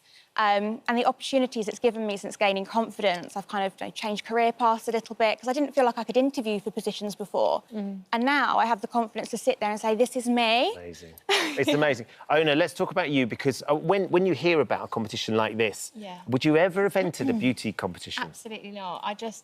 The self-esteem was not there. The confidence was not there. I've sort of suffered with my weight for such a long time. I just thought, oh, this is life now. Like, I'm not gonna go out and experience life. And it was only when I did have the gastric bypass and then noticed that things were changing quite rapidly that I was like, oh, actually, I like this. I like life. I like getting out there. I like it all and I want to do it. You like being seen? You like being noticed? Yeah, I do. Yeah, I really do. And I feel like, whereas before, even though I was bigger, I would try and take up as little space as possible. Whereas now, I'm not so big, but I'm just like, well, I'll fill the room, I don't mind. Like, yeah, I'm happy to. You've got 2 little boys. Yeah. You can run around after, because that was one of the things that you were like, actually, I don't feel fit enough. Yeah, Right. my catalyst for surgery was the boys. So I just had my second son, and he was 2 months old, and I just felt like I couldn't do the nights, like it was down to my husband. Like I didn't have the energy. I was just a blob. I couldn't move, and I just thought I need to do something now because I want to give my children the best life. And although it is for me, it was originally for them, and it's just that out of that it's ended up. Lizzie, congratulations. Hello. You were crowned Miss Bariatric I was. Surgery. It's amazing. I can't, looking at all of you and watching these pictures pop up, Yeah. it's incredible because, of course, you're there, but it's a different person that we're looking at now. What's your journey been like? My journey has been really, really good. It's been a really good journey. Through going through the pageant, when people say it changed my life, I always think, no, it doesn't really. But actually, it did change my life. Look, if you just look forward, if you look towards camera 2 there... It's a different person. I mean, that's... I look like I ate myself, don't I? You can say that, Lizzie, because it's your picture. You look like somebody who was obviously having a good time that day, but the difference now, you can see it in your eyes. So before, I was always confident. Even when I was big, I was confident. But it wasn't a real confidence. This is genuine confidence. Like, I love myself. I actually really love who I am. My body carries around the vessel for my soul, and my soul is so special. So why wouldn't I want the best vessel for my soul? It's so interesting, actually, Rihanna, how you can go and enter the competition, and congratulations. Thank you. And then it's literally like a springboard that takes you on the next stage of your life. And all these amazing opportunities open up, both personally and professionally. Yeah, so I think after having my surgery, I got a lot of confidence back. I was able to get a promotion at work. I'm just able to do things I never thought I would. Like, I would have never entered a pageant ever. And then suddenly, you know, I first runner-up, and, you know, it was the most amazing experience. And just being able to take part and feel so empowered and to know that actually I do have worth, and I think that was a big thing to me. Yeah. Senna, listening to all of you talk about the increased confidence that you got, of course, there is a question about beauty pageants in themselves actually objectifying women who are going into beauty pageants to be considered. And I know it wasn't just about being beautiful, but that is a big part of it.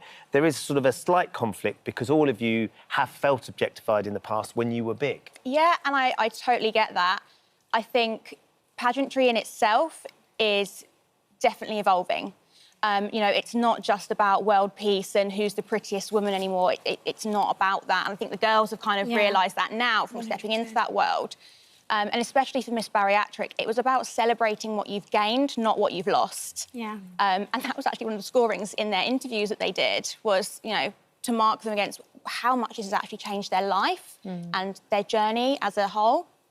So, yeah, it's not about being conventionally pretty and beautiful. It's about the person and that beauty from within just being able to shine. And there's actually, like, self-confidence classes you do too, right? We did, yeah.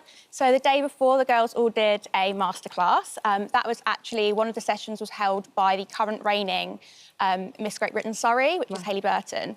And she has a platform called Confidence Crowd. So she came in and she did a session with the girls, and it was incredible. amazing. It was life-changing. I left that with more confidence than I knew how to carry. Like, a little while, like 2 weeks before the pageant, I was going through a bit of a rough time and I didn't feel good and I didn't feel confident. And when I left there, I felt like the most confident person. Yeah, it was amazing. I mean, there were so many tears. You can just see it in all of you. For and sure. very excitingly, Rihanna, you've just got engaged as well. Congratulations. Thank you. Look at her sparkler. God, there you go. very This is the moment. Oh, we got a ring. Go back to the big moment when your fiancé, who you've been with for a long time. Yeah, I've been together so it was our 8-year anniversary actually when he asked me, and I really wasn't expecting it at all. And yeah, I just feel very lucky. Amazing. So cool. I'm sure he does as well, Rihanna, more importantly. Thank He'll be you. thrilled to bits.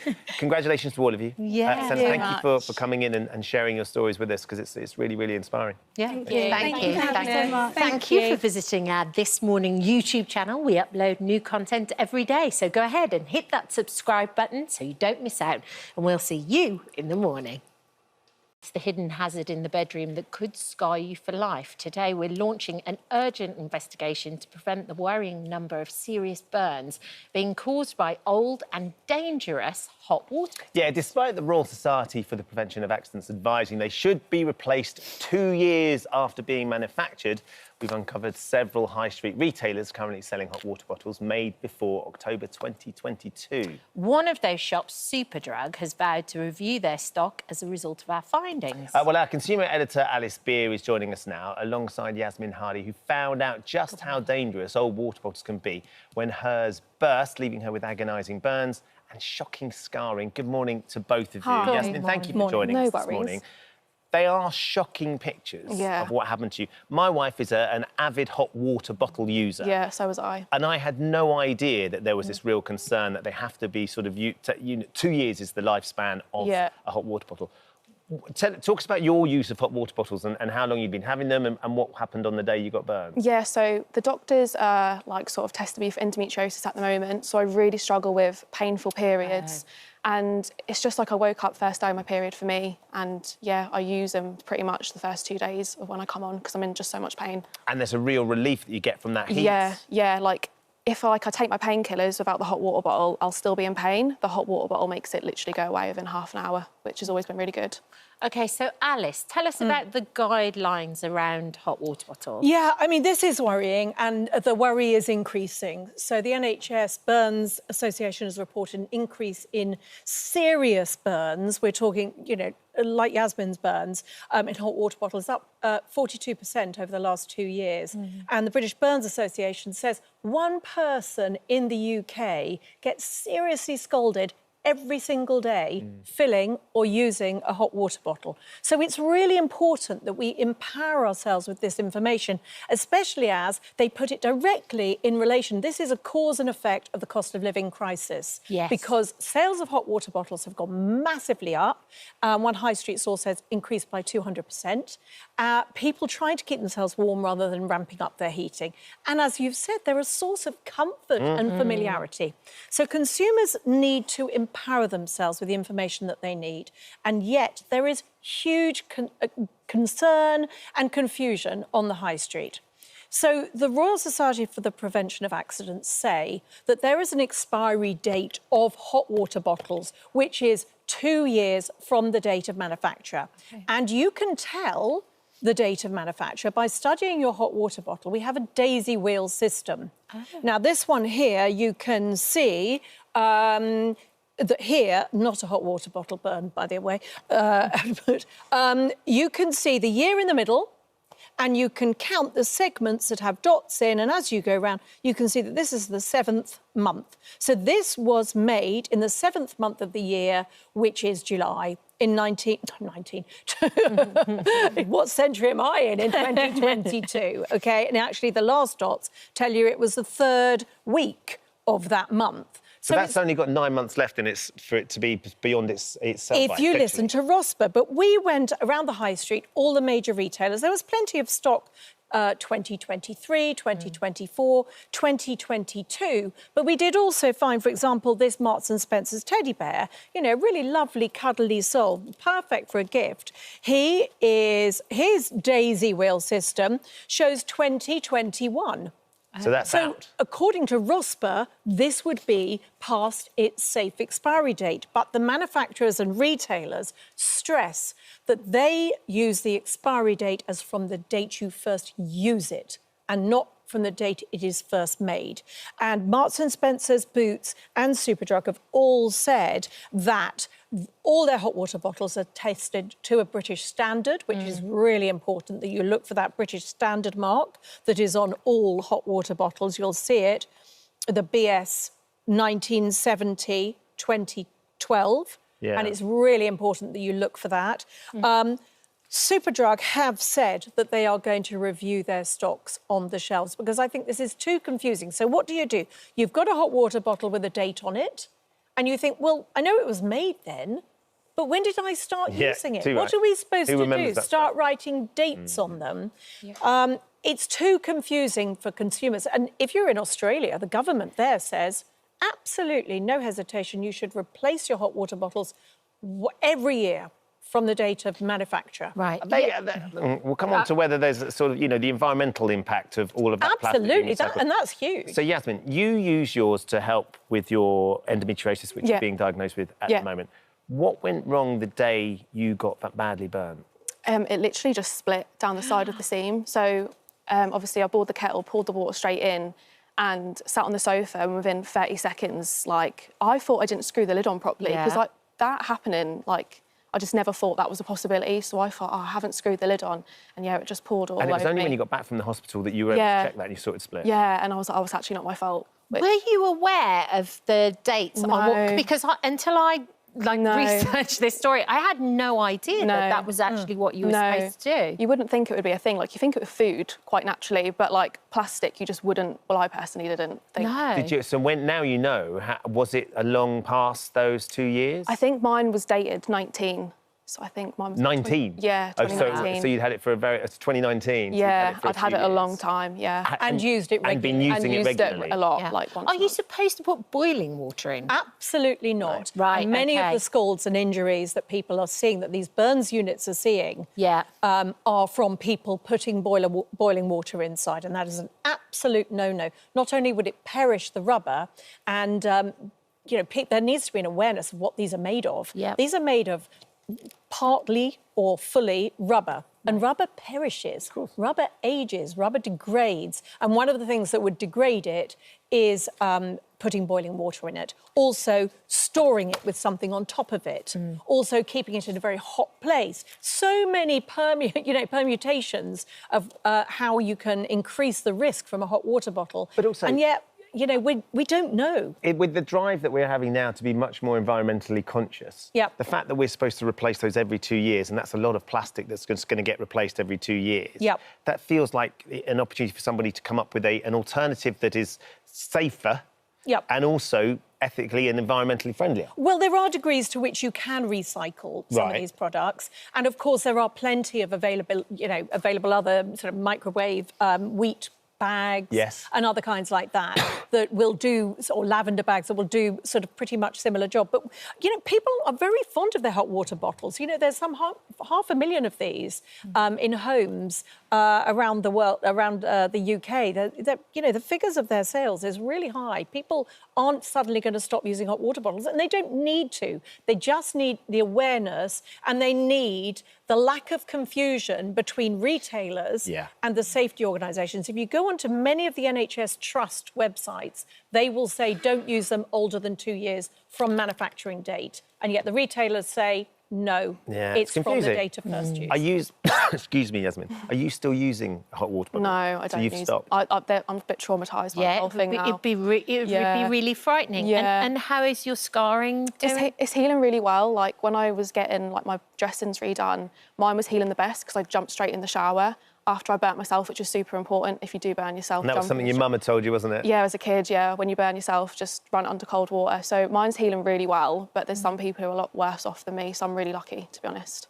Well, look, Yasmin, thank you for coming and sharing your story as well. It's really timely. I literally sat there with Annie last night and I looked at hers, and hers was 2023, so she's got another year on it. But as she rightly said, but I don't want to get rid of it if it's working carefully. Is there some way of us protecting them and making them last long? Well, number one, take the cover off and look at it, Absolutely. Examine it and make sure it's safe, OK? And we'll put some other safety hints on the website because it's really important. You check it for splits, check the date and make sure that it doesn't leak, and don't fill it with boiling water. Some really top tips, but we'll put them on the website. Thank you, Alice. Yasmin, Thank you for visiting our This Morning YouTube channel. We upload new content every day, so go ahead and hit that subscribe button so you don't miss out, and we'll see you in the morning. I'm hooked already. Tonya joins us live from Missouri now to share her story. Good morning there, Tonya. Thanks for joining us. Thank you for joining us. How are you guys? We're very good, but we're very intrigued by this. Chimp Crazy is available on Sky Documentaries and Now at the moment. But you're known as the Chimp Crazy Lady.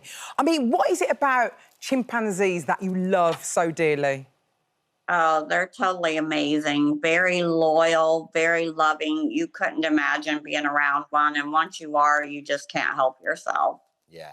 No, I absolutely, I get that. But obviously, most of us are kind of used to seeing them in a zoo or a safari park. So How is it you started to gain ownership of them in the first place? There was a lady up in Missouri, up in St. Louis area, that needed some help. She was being sued by PETA, and I wanted to help her. She told me her story, and she needed some help desperately, so I went up there to try to help her. Lovely. And you ended up with 7 chimps in the end, but there was something about Tonka that you absolutely loved. I love the fact that your name's very similar. Tanya and Tonka. Yes, he was the most amazing chimp in the world. He had been in a human environment his whole entire life. So he was just like a big kid, but he was very, very much dependent upon you and very, very, like I said, very loving. Yeah. What was his likes and dislikes? Tell us a little bit about him. What did he love doing? Oh, he loved being on his iPad, watching like videos of different chimpanzees, and he loved watching TV. And of course, he loved to eat. He loved, you know, his fruit and his vegetables, and he also liked an occasional spaghetti. I can't believe he had an iPad. That's unbelievable. Tanya, obviously we know that, you know, chimps and all the great apes are very intelligent mammals. So a lot of people are watching this, and the natural question people would ask was, why would you take on the ownership of an animal like this and not want it to be in a more suitable climate, say a safari park or a good zoo or so forth? What would be your answer to that? Well, under normal circumstances, if that's how they were raised, that's okay. But Tonka had always been in Hollywood since he was a baby, and then he lived with humans his whole entire life. So he wasn't your typical chimpanzee. He definitely was humanized. So he was, like, used to the luxury lifestyle, as you say. One of the most shocking moments in the series is when you actually was under oath and you actually said that he had died, when in fact you was actually storing him in your basement. Why did you do that? Why did you lie so badly in that moment? Why?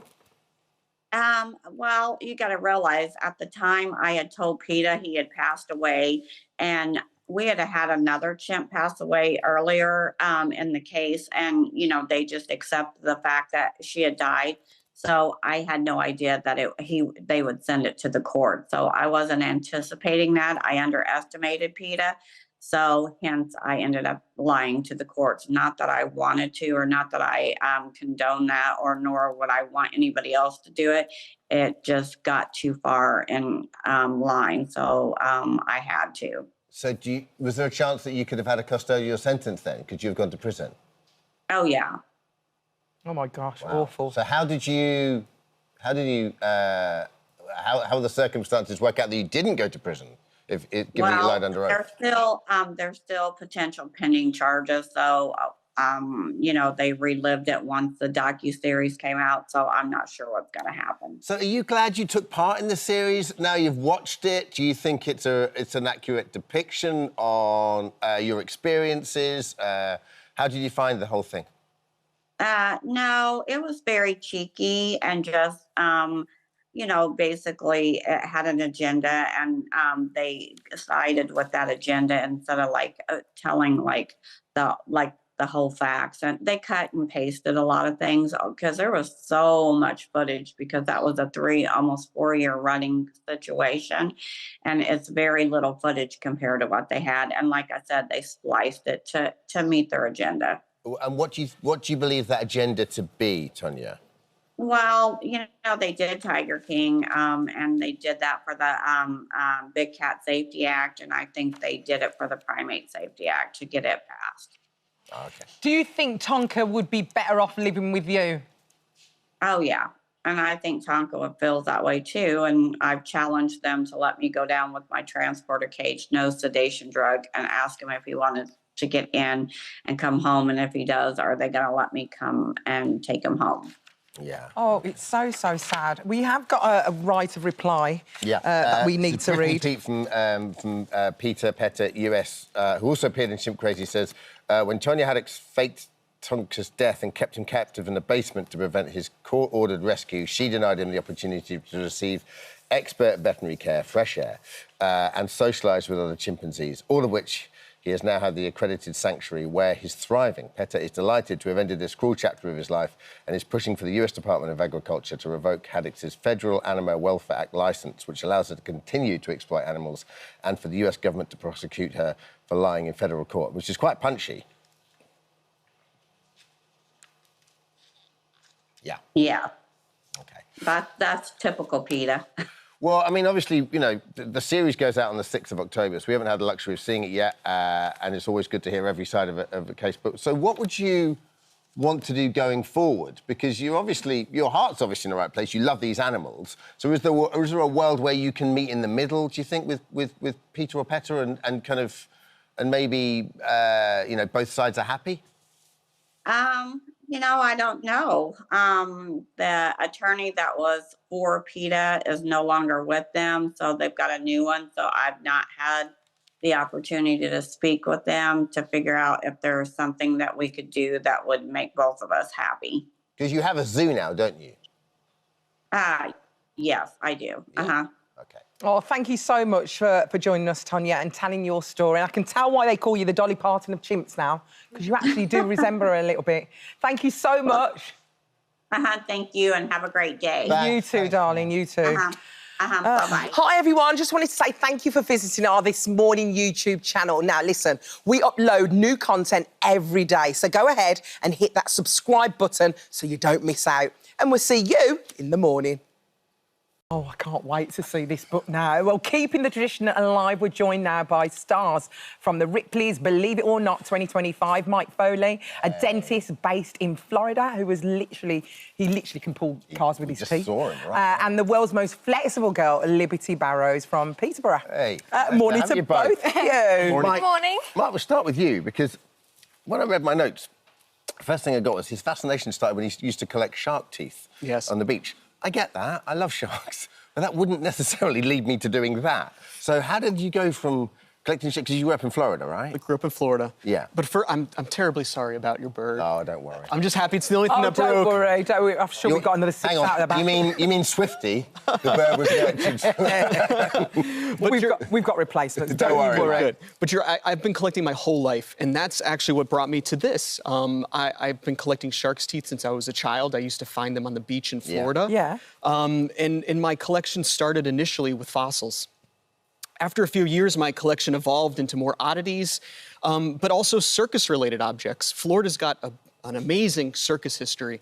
A lot of the performers would spend their winters in an area of Florida called Gibsonton, which is about 20 minutes from where I live. Yeah. The rich circus owners would spend their winters in Sarasota. That's where they've got the beautiful Ringling Museum and his big, beautiful estate. And so I started collecting circus-related objects as well. And one of the objects that I won at an auction was a mouthpiece that looks very similar to mine. It was about 100 years old, and it was a mouthpiece that a trapeze artist would hang from her teeth. I remember when you see trapeze artists holding that. And so that act is called the iron jaw or the human butterfly, because sometimes they would hang from their teeth and they would flap their arms to really demonstrate that they're not holding on to anything except with their teeth. And so when I saw that mouthpiece, I thought this is quite simple and maybe, crude.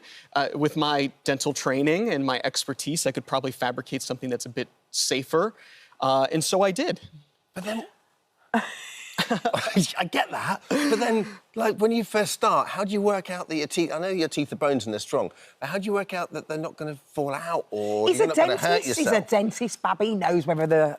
I mean, with my training and with kind of the principles I use to manufacture this with, I felt confident that my teeth would be able to handle your neck and your shoulders? That does seem to be the part that I notice is the most uncomfortable. My teeth feel great. I hardly feel any discomfort with my teeth at all. But I noticed that my neck, that's sort of the connecting point as well to the rest of your body. And that's where it hurts. And that's where I noticed the strain. But I'm not the biggest person. Maybe I need to just... Yeah, you need to get in the gym, do some neck movements. You do a bit of neck. A little bit of neck, but not like that. Tell me, why did you progress to a car? Because you didn't work up to a car, did you? You just thought, you know what, I'm going to pull my car. So with my original mouthpiece, my first thought was to recreate what the trapeze artist did. So I connected it to my children's swing in the backyard. Yeah. And I had a stool underneath it, and I climbed up and I was biting on it. And this is Get your kids going around. At the exact moment my wife came home from picking our kids up from school. And so she catches me mid-act and she says, "What are you doing?" She sees a rope hanging from the tree and I'm on a stool and I'm hooking this as she's concerned. And I said, "I'm gonna hang from my teeth." And she says, "You're not gonna be able to do that for 2 seconds." And I said, "I've already looked it up. The world record's 7 minutes." And so as I was attempting it, I realized very quickly that my teeth could handle it, but my neck wasn't quite where it needed to be to hang my full body weight. Because truly the trick, I think, is to be a small person, right? A lot of the circus performers weigh 90, maybe 100 pounds. I'm like about 160. And so I could tell I was putting about 100 pounds of pressure on the appliance before it got uncomfortable. And I'm a practicing dentist. I was doing fillings this Wednesday. And so I didn't want to give myself a disability claim. And so I thought that's too dangerous. And so I thought, well, I'm putting 100 pounds of pressure. I can do something. I think it's absolutely incredible. Parse in the natural Liberty, next step. we have to move on to you. Where did you discover you had this incredible talent? Well, what's weird is I was actually never flexible when I was younger at all. I wasn't flexible at all. I would try and do like things like dance, gymnastics, or anything athletic. Yeah. And somehow every time I would just end up with my face in the floor. I'd literally crumble like a cookie. I hope we have Rihanna to thank for this. I was Is not that right? good. Rihanna's the reason, Umbrella? Yeah, it's coming up. So basically, I had a breathing difficulty. So I actually couldn't do a lot of things. Yeah. Like I'd sound a bit funny when I talked and everything. And it was only when I was 10 years old, I was watching a Rihanna music video and I copied a dance move she did in it and I bent my body backwards. And after that, my breathing difficulty went away. And so I continued practicing because that's what got me healthy. So I was like, why not continue practicing? And then when I was 12, I added in animation dance movements so that I would be flexible all throughout my body. And that's how I started. So can you show us some of your go-to moves? Okay, I'll show you some of my favorite. Yeah. Yeah. I love this. So this one is actually known. Face the audience. Face the audience. Yeah, let them see. This one I have the world record for, and it's known as the world's most flexible back bend movement. And since I got the record, some people have been calling it the Liberty Lowdown. So this is kind of a fun Liberty one. Lowdown. Come on, Liberty. Here we go. Let's see. Go on, Liberty. Oh my gosh, Liberty. And Liberty, are you in any pain whatsoever doing this? No, but I will say, I've been on a lot of plane journeys recently, and I'm a bit stiff today, and I got this mic, so I'm trying to do the best I can. Do you have to, Liberty, do you have to warm up in the morning? Like when you wake up, do you have to stretch and stuff? Yeah, I do a little bit of warm-up through yoga and dancing. Yeah. Every morning. It's absolutely unbelievable. And where have you performed this, then? I've performed all over the world. Like, I was just... it's really, really crazy. I was just in Asia, touring Asia, doing performances. Then I was just in America, Los Angeles, then New York, and now I'm back here, and I'm really tired. Well, a whale of a time, yeah. But it's been awesome. Well, listen, congratulations, guys. I mean, the fact you're both in the book. in Ripley's Believe It or Not, which is the Spark Your Curiosity. That's the annual, which is out now. I mean, you know, when you are doing something more unusual with your body, this is kind of, that's the Bible, really, isn't it? Oh, really, yes. Oh, there you are. Look at you. How does it feel to be in the book? Hey, that's this morning right there. Is it? Yeah, look. This one? This one right here. Oh, yeah. Oh, wow. Yeah, I did that record right here, right in the studio. Did you? Yeah, it was amazing. Unbelievable. And there's you, Mike. There you go. Your next year's picture, Mike, can be you killing our bird and bringing it to Thank you so much for joining us, Liberty and Mike. Thank you so much. Thank you so much for visiting our This Morning YouTube channel. We upload new content every single day, so go ahead and hit that subscribe button, and we'll see you in the morning. Now, last night, Prince Harry joined a very special group of people for a glitzy awards ceremony. The Well Child Awards recognise the bravery of children across the UK living with a serious illness or disability. And this year, our This Morning had a very own award, and picking a winner has been a real family affair. Hi guys, I'm here for a very important task because I'm here to choose the recipient of the This Morning Special Recognition Award for the Well Child Awards. I mean, no pressure there. It's a really special award. It's the first time we've done it and we're really excited about it. What's really difficult is the fact that we're going to have to choose one person to win this award and I don't know where to start. Alison and the team had such a tough decision to make, but they needed to reach a verdict. They are all showing an incredible amount of resilience despite what they're going through on a daily basis. Can we not give 4 awards? I think we've decided. It's that one. Well done, guys. Well done. Out of all the worthy nominees, one young man really stood out. 11-year-old Lewis is funny, brave, and the life in pounds for Alder Hey Children's Charity. Everyone at This Morning felt that this incredible can-do attitude, as well as his kind and caring nature, deserved to be recognised. So we sent Sean to his primary school in Halifax for a little surprise. Now, the camera crew are in his lesson right now. He thinks they're there to film his teachers. Little does he know, we are about to surprise him. Oh, I love things like this. Follow me. Hello. To interrupt, I'm looking for a Lewis Connett. Is there a Lewis here? Are you Lewis? Would you mind coming up here and joining me up here? Everyone give him a round of applause. Woo! Have you got any idea why we could be filming today? No. So Mum and Dad are here as well for a very special reason, OK? You have been awarded the ITV This Morning Special Recognition Well Child Award, everybody. Woo! Oh! So next week, you're going to come with your mum and dad and you're going to go down to London. Prince Harry is going to be there as well. Can I have a cuddle? Yeah. Well done, Lewis. I'm really excited to meet Prince Harry and be happy award ceremony.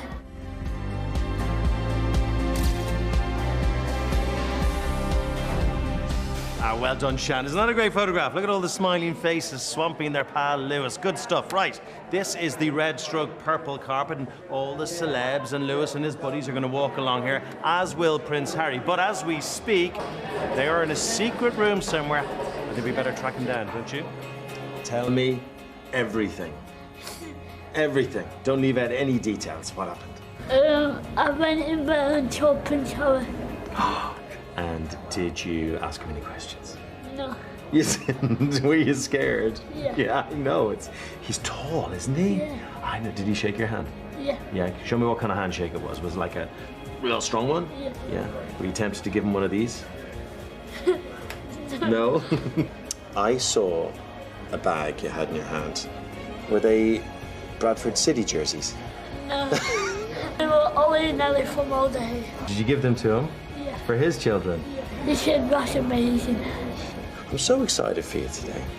You have a brilliant time, won't you? Well, the red carpet is absolutely buzzing. Lewis is ready, but I gotta get ready too, because I have a very, very important job.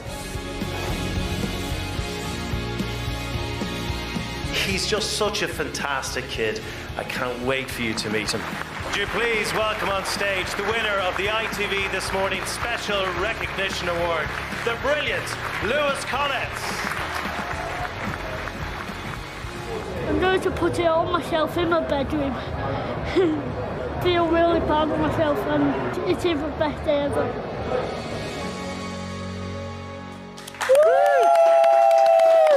Wow! Oh, Lewis, what a night. The award is there. How was last night? It was amazing. Was it? What time did you get to bed? 20 past midnight. 20 past midnight! Yeah, you don't turn into a pumpkin. I normally turn into a pumpkin after 12. Donna, you must be so proud. Oh, we are, yeah. We're really proud of Lewis and all of the family and everything that everyone does to help us on the way. It's an extraordinary place, Alder Hey. I have first-hand experience because my friend George raised a load of money for his little brother years ago, and they are incredible, aren't they? It's a wonderful facility. Oh, it's amazing. It doesn't feel like a hospital. We're really lucky. We've got a great team, haven't we? A craniofacial team who look after us, and everyone's lovely. Everyone who works there, from the ladies who work in the canteen to the charity office, all the way up to the surgeons. Yeah. I love it. Very special place. So, tell me, what was Prince Harry like? Was he a nice chap? Yeah, he was a nice chap. Was he? And did you show him? Because I know you've met the Queen before, haven't you? His grandma. So did you show him pictures of his grandma too? Did you? What did he make of those pictures? Because they're quite fun pictures, aren't they? Yeah. Yeah. Tell us about when Lewis met his grandma, Donna. So we got selected to hand the flowers to the Queen when the Old Hay New Hospital opened. Everything was going fine, wasn't it? Yeah. And then at the last minute, all the cameras took a picture. Oh. And literally, Lewis burst out crying. What did Prince Harry say when he saw that picture of you giving some flowers to his gran? He said, that's my grandma. Oh, so cool. She looks absolutely amazing. What we know is you love your cricket. You are a massive cricket fan. How amazing was it to be on the table with Johnny Bairstow yesterday? It was really good. Yeah. Tell us a little bit about his love of cricket, Donna. So Lewis plays cricket. He plays for our local cricket club. You won the league this year, didn't you? Yeah. Congratulations. Wow. But he loves watching it, playing it, and that's his first thing that he asked to do once he's well after a surgery. When can I play cricket again? When can I play cricket? And he obviously faces all these obstacles really bravely and brilliantly, but you're also raising so much money as well, over £80,000. What's your next plan? So what's next? In November, we start out tonight, and next spring, we're climbing Snowdon. Oh, wow. You're climbing Snowdon? Are you in training already? So Lewis has got double foot surgery coming up in November, so we can't do it till after then. And then after then, Lewis is adamant he wants to climb Snowdon. Wow, that's amazing. And I've heard you've got something for us as well this morning, do you? Yeah. Is this right? Wow. What, is this an invitation to climb Snowdon with me? I'm not sure I could do that, Lewis. Let's have a look. Oh, a great big thank you. Lewis, that's lovely. That is absolutely lovely. Thank you so much. We are thrilled to bits Yeah. to have you on the show today. Well done for everything that you're doing. Keep being you, Lewis, because it's a really special, infectious energy that you have. Thank you, Donna, for coming in. Thank you. You can get some sleep now. Yeah. Thank you for visiting our This Morning YouTube channel. We upload tons of new content every single day. So hit the subscribe button, like all the videos, and don't miss out. We'll see you in the morning. But first, 2 years ago, Deirdre sat on our sofa to reveal that after experiencing symptoms, doctors discovered a cluster of malignant cells in her right breast. So Deirdre underwent successful treatment for breast cancer, but her recent annual checkout revealed early signs that, sadly, it has returned. Never one to shy away from difficult conversations, ever, actually, Deirdre. Well, ever. it's my job in a way, isn't it? That's what I do, is help people have difficult conversations. So if I can't have my own, it'd be a poor show. But it is a truly amazing thing that you're sitting here now and we're going to talk thank about you. it. Thank Really you. is. Deirdre's with us now, as well as Dr. Nigat, who's joining us this morning. Good morning. So what happened, Deirdre? So because I had breast cancer 2 years ago, I now get an annual mammogram, and totally to my surprise, the mammogram showed up that it's a different breast, it's the left breast this time. Yeah. And there was it's tiny, but malignant cancer in there. So unfortunately, I have got to have a lumpectomy and followed by radiotherapy. But I mean, I feel lucky, it's been caught early. The treatment's happening very rapidly. I should have surgery on October the 11th, which is like in no time. Wow. And this is all on the NHS, so I just think I am so lucky. And it just could be so much worse. When you went along, had you had any symptoms, Deirdre? Nothing like the first time No, round? nothing. Well, and also, to be honest, I think the symptoms I had the first time around, I think they were a coincidence. They weren't actually a symptom of the cancer itself, as it turned out. But it happened that efficient GP practice put me on the cancer pathway, so I got very rapid check and treatment that time.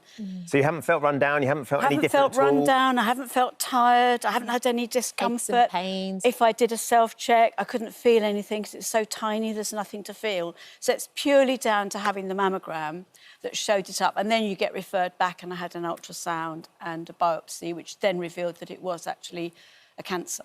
And what went through your mind when that diagnosis happened?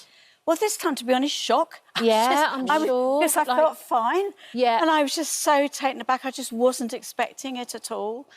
And I suppose I just want to bring this in early, because my big point about this, why I really want to talk about it, is that on the NHS system, I'm not sort of criticising it, breast check, mammograms stop, the call for mammogram stops when you're 70. The last one you get is when you're 70. I happen to have been in a cohort of women that got missed. There was a big accident happened that year, and we didn't get called. So I hadn't had, when I got last time, you know, I hadn't had a mammogram since I was 67, so 10 years had gone by. And I hadn't given it a thought. I hadn't thought, oh, no one's called me for a mammogram. Oh, I ought to go, and I didn't know anything about it, really. But what I now know is that if you're over 70, you can request a mammogram on the NHS, and you should get one every 3 years. And I just want to say to everyone out there, please, if you're a woman over 70, request your mammogram, you know, because the reason why I've had quite an easy time, and I'm just having a lumpectomy last time and this time, because it was caught so early. You know, if it's missed for, you know, years, you're so much more likely to have a mastectomy or worse. So the treatment you will have for this lumpectomy is similar to what you've had? It's same as I had before, so it's just, I mean, it was same surgeon as it happens. It was just a tiny little thing, you know, so they take it out, followed by radiotherapy, which is completely painless and easy. And that is just so brilliant. And compared with what happens if it's become more advanced, it's transformative. Dr. Nighat, time really is of the essence here, isn't it? Yeah. What would you recommend to people? I was actually saying to Deirdre backstage, we had a kiss and a cuddle this morning, and I was saying 2 years ago, I sat on the sofa when you first came up with the very early signs, and then 2 years later, we'd come back and it's in the other breast. And actually, this is well within what we would see in the remit of someone who's had cancer, and then they will find that it's in the other and the boob as well, or sometimes in the same boobs. We do have 2 breasts. And men, there's a small proportion of men that also get breast cancer. So I would say to anybody watching, self-checking is where it starts. So regardless of who you are, what gender, lifelong, once a month. If it's women, if you're still having your periods, then I would say a week after you've had your bleed, having a good feel around. But as Deirdre has just said, that actually she didn't pick anything up. And so that's why going to your mammogram appointments is so great. So the screening programme on the NHS starts at the age of 50 and you get invited every 3 years. But it does stop at 70. But you are absolutely entitled to request that after the age of 70, that you still get called every 3 years. And that's simply making a phone call to your local breast screening clinic. And the statistics are amazing. Through breast screening, so I looked at the data from Cancer Research UK, and we found that in 2021, 2022, we don't have the figures for 2023, 2024 fully yet, but 11,000 women were picked up with breast cancer who had no symptoms. So they didn't even feel a breast lump. Nothing at all. So 11,000 women's lives were saved. And actually, that could be very, very early. So time is of the essence, picking it up, going for your screening. And we know that actually it's not the best test for younger women, but women over 50, it is as good as we're going to get at the moment. And there's always constantly research and data. And 5-year survival is nearly 99, 100% post-cancer diagnosis. So women are now outliving their diagnosis of breast cancer, which is great. Great. Why does it stop at 70?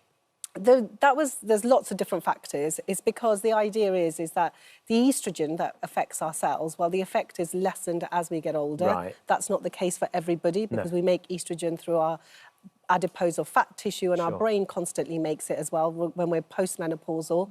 And also the idea is that there was a cost implication to it, we have to say that, and demand on services. And actually we found that the rates of cancer were decreasing in women over the age of 70. So it's multifactorial, but those are some of the sort of key highlights. But I think also as an individual, I just want to say, yes, I mean, I understand about the economics of the NHS. As an individual, get your check. Yes. And make that it's your health. And actually, we do have more information. We've got information about how to check yourself. You can head out to This Morning app where Dr. Sarah has a video that tells you all you need to know. Deirdre, obviously, we're here and we're with you every step of this way. I wonder how your family were when they found out, because it's a terrifying time from the outside. You're amazingly positive, and you always have been, but it's scary, right? Yeah, I think it was a shock to us all, because when I went for the initial check and even had the biopsy, they were so confident that there was nothing there because it's so tiny. So it was a shock for me, and obviously it was a shock for them for me to suddenly have to say, well, I'm sorry, folks, it turns out I have actually got cancer. But, you know, I've got 2 daughters who are just great, and, you know, they're just dropping everything to be supportive and drive me to hospital and things like that.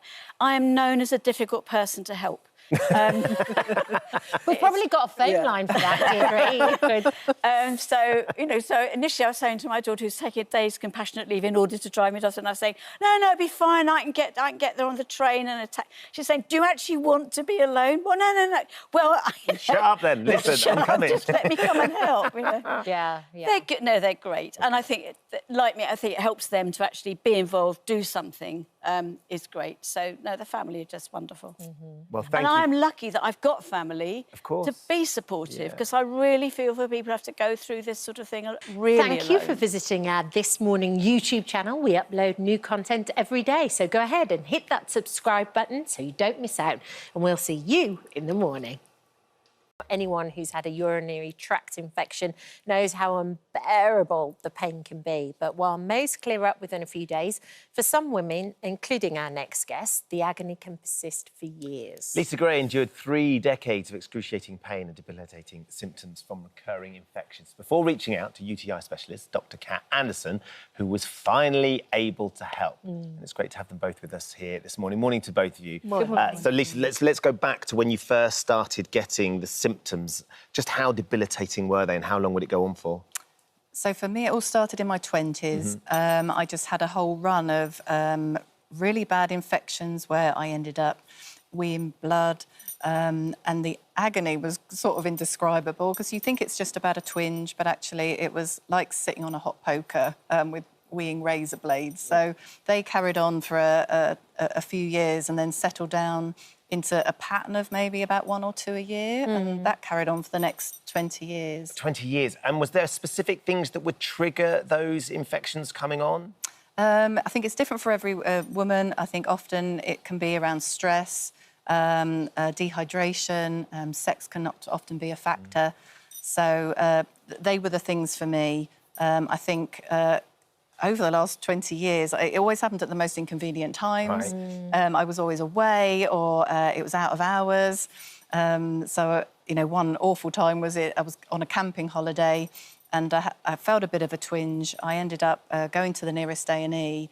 But for me, they were always so acute in how they came on. So within an hour, if I hadn't taken an antibiotic, I knew that I would be sort of unable to function with a fever, within an hour. And so that time I ended up in A&E. By the time they gave me the antibiotics, I was on an intravenous IV drip with antibiotics and a relaxant, because I was in such a state. So it was always just trying to get access to the treatment as quickly as I could. That was always tricky. And it always happens so quickly as well. You don't have much time to kind of react to it. No, absolutely. I went for a walk once. I was about an hour away from home, and by the time I got a twinge an hour in, I only just about managed to get back to the house, and I had by then some emergency antibiotics, and I started travelling with those. Yes. Because I ended up in Sri Lanka on my honeymoon in a tea plantation, which was beautiful. But at altitude, my antibiotics just weren't kicking in, and I ended up with a real fever, hallucinations.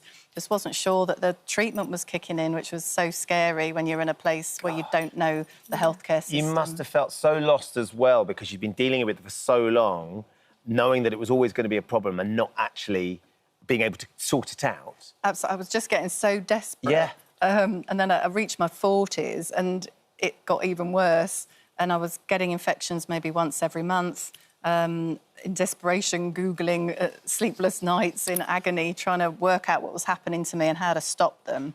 And that's when I found a bladder charity called Bladder Health UK.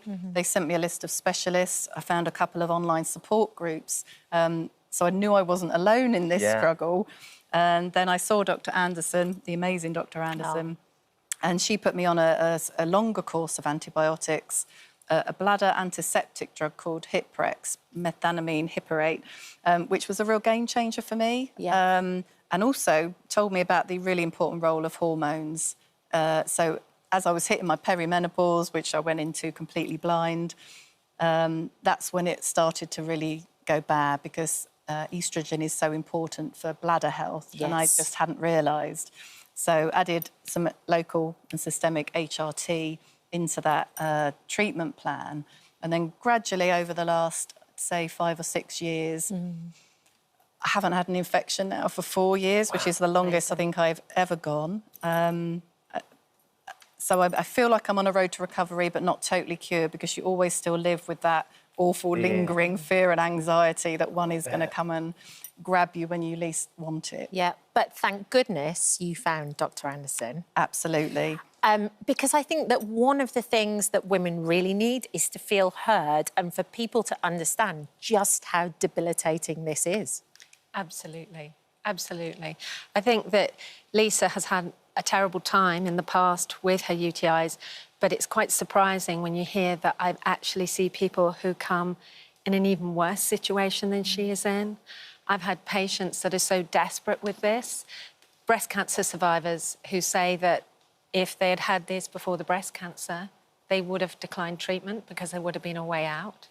I've had a patient who developed this after developing breast cancer, and we'd pulled her out of the worst of it, and she checked with her breast surgeon whether going through the treatment would actually make her symptoms come back again, her UTI, her persistently recurrent chronic UTI symptoms come back. And she said because she wanted to decline treatment for the breast cancer if it did, because at least there'd be a way out. Goodness me. That's pretty compelling, isn't it? Yeah. For sure. Yeah. So it's really important that, you know, we give this disease the importance that, you know, it But Dr. Kat, how have we got to this point where there are women like Lisa dealing with... My wife has the same antibiotic that you do now, and it's been a game changer for her, because as soon as she senses there's a twinge, or she'll take one of the tablets and it goes away. And I've been with her when it's been really debilitating. We're in a lovely spot or whatever, and suddenly she can't leave the room, or she can't get out of bed. How has that happened? How have we got there? So, unfortunately, we're in a situation whereby up to 50% of the tests to detect the bacteria come up negative, even when there is genuine infection there. And that's in the flash in the pan, once in a while UTIs, not the recurrent UTIs. We know the figures are much worse for the people with recurrent UTI, and it's on a continuum. It's even worse than that with chronic UTI. And chronic UTI isn't actually yet a medical definition, but we know it exists, and it actually even is, we're able to diagnose it. It's on the computer in our surgeries. So we really aren't giving it the importance that it needs in terms of testing. The dipstick tests that GPs and nurses use in primary care and in hospitals, they will show negative up to half the time as well, even when there is genuine infection there. And this is backed by our recent revision on guidelines just a year or so ago, where we should all be, as doctors and nurses, when a patient comes in and they have two key features of UTI, we should be saying, right, OK, this is enough to start treatment for them, and not be relying on dipsticks and not be relying on these tests. And when we look further into the tests, as we were discussing earlier, Kat, the tests rely on a threshold that was set on a study that was done 70 years ago on 88 pregnant women with kidney infections, not bladder infections. Just doesn't make any sense So in at this all. day and age of fantastic medical evidence, that's not good enough. But there is good news, though. There's looking as though the drug that Lisa takes is going to be more widely available.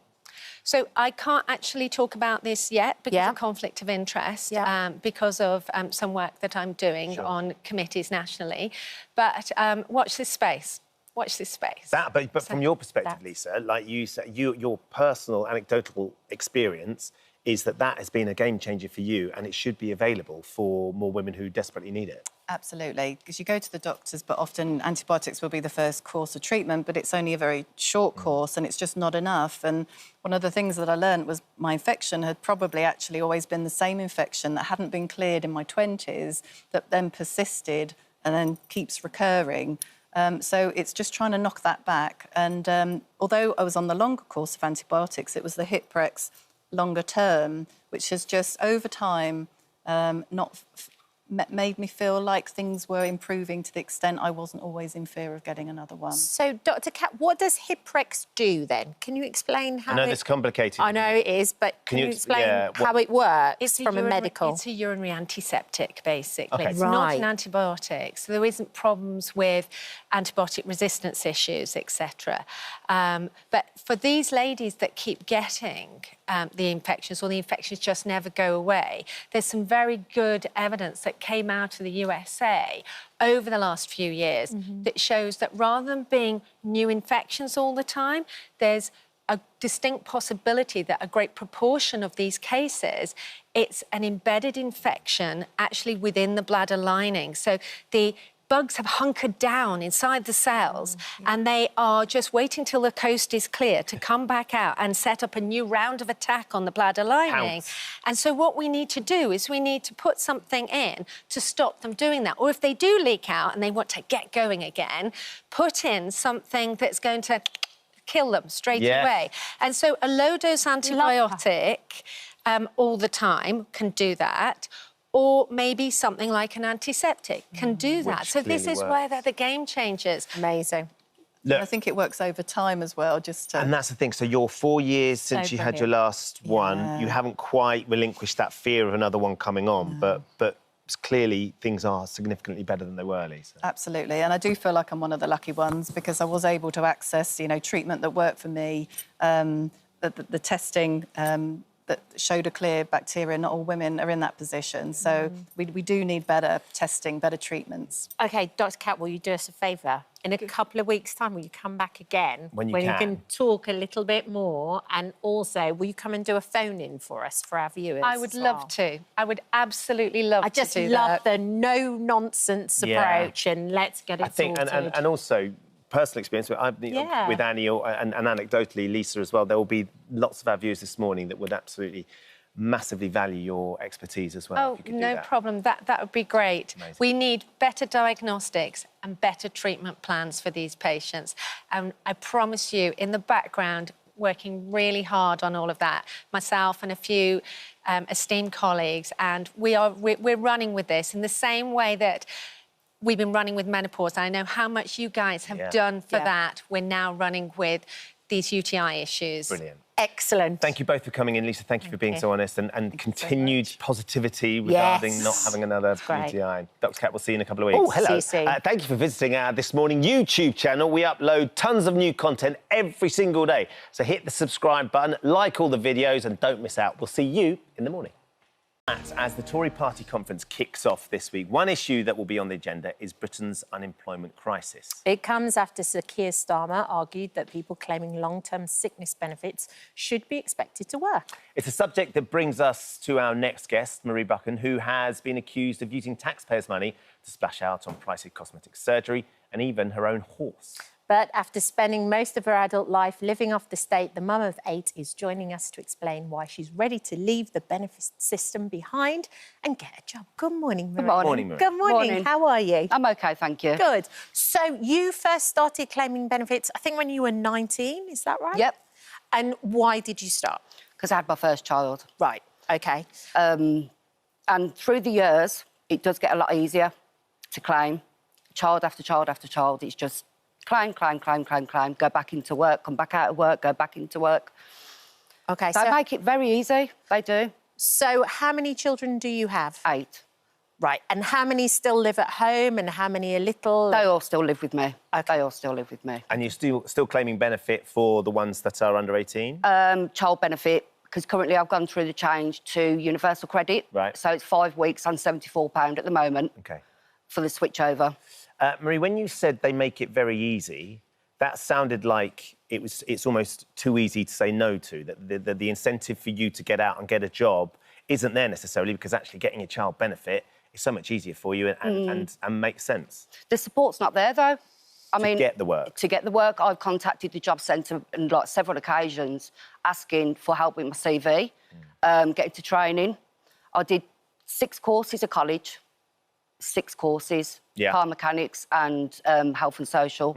Got nowhere with that. They're not willing to help. And who's not willing to help? The job centre. The job centre? Yeah. OK. Yeah. So, there's been, over the years, you've had a lot of negative press for some of the things that you've used your child benefit for. Now, I don't think anybody would question the importance of having child benefit to look after children, to be able to provide for them and to be a parent. However, sometimes you've used some of that money for very personal things like cosmetic surgery, haven't you? You got a lot of criticism because I think you had a breast operation augmentation and you used some of your benefit on that. I was working as a carer then. Right. So I was saving So you had Like, some money that was from yeah. your wage, but also some child benefit was used on that, right? Only Am I a right? small amount, yeah, not a lot. But some of your child Yeah, benefit, which or is the not good. benefits, no, exactly. Yeah. So do you understand then why people are a little bit up in arms Oh, about without it? a doubt, yeah, without a doubt. And what would you say to those people? That I'm willing to give something back now. I've raised my children, so it's my time to go back into work. And why is now the time? Kids are all older now. Right. Kids are all older. But and I want to give them something as well, because it's not an inspiration, really, is it? If the mum's just claiming benefits, I want to show them the right way. And have you ever worked in between having your children? Because you had 8 over the space of how long? Pregnant every year. Right. Okay. And have you ever gone back to work? And why did you decide? Yeah. I was a care worker. Right. I worked in school kitchen. I worked as a cleaner. So I've done many jobs. I have done many jobs, on and off benefits. And why did they not work? Why did you not stay the distance I in just those wanted to jobs? be at home with the kids. Why? Because you found it too difficult to get childcare, or Yeah, that was a big issue, because I was also in college as well. Right. I was also in college and working. So you're trying to juggle a very busy life. I mean, you've got 8 kids, that's a very busy life, isn't it? Yeah. So when you look back, though, Marie, and you look back at some of the things, because I think you've been quite open and self-critical about yourself and spending the money. You got yourself a horse at one point.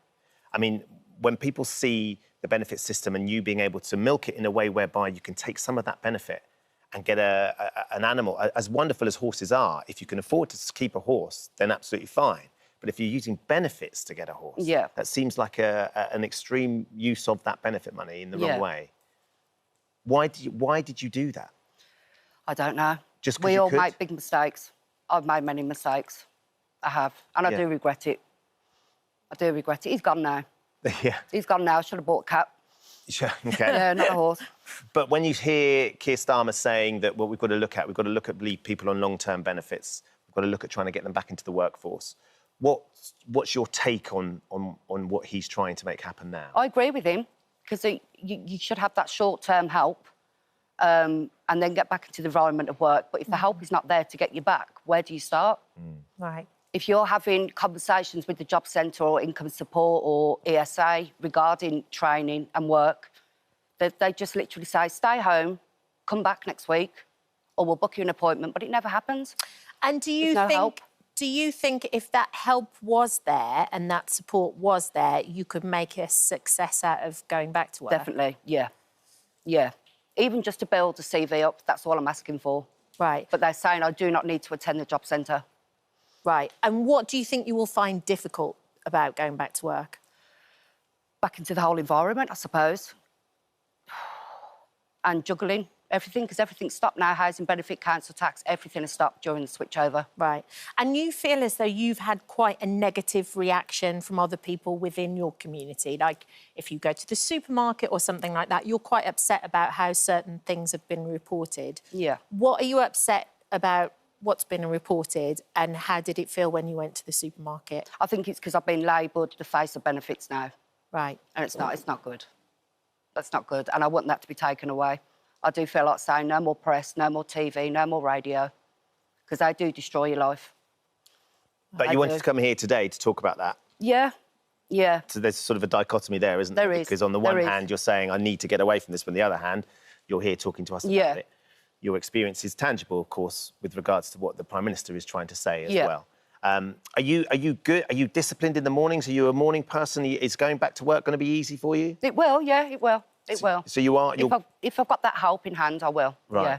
OK, so we got the Department of Work and Pensions have given us a right of reply, because it's interesting you're saying that there's just not the support there beyond the benefit itself.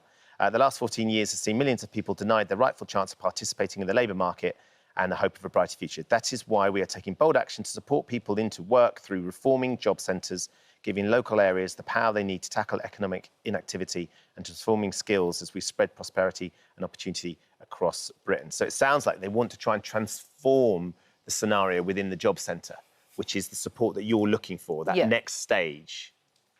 Have you got an idea of what sort of career you would like? I want to work in the hospitals, healthcare assistant. That's my aim. Well, there's a huge sort of cry lack out for help. of people in the NHS. That shouldn't be too hard to fill. Yeah. How many have you applied for any jobs? I've applied for a couple, yeah, I have. And I've also had jobs requests over social media, but I'm not going to go down that route because I don't know who they are. Oh, so people contact you and say, look, Marie, why don't you come and work with us on this?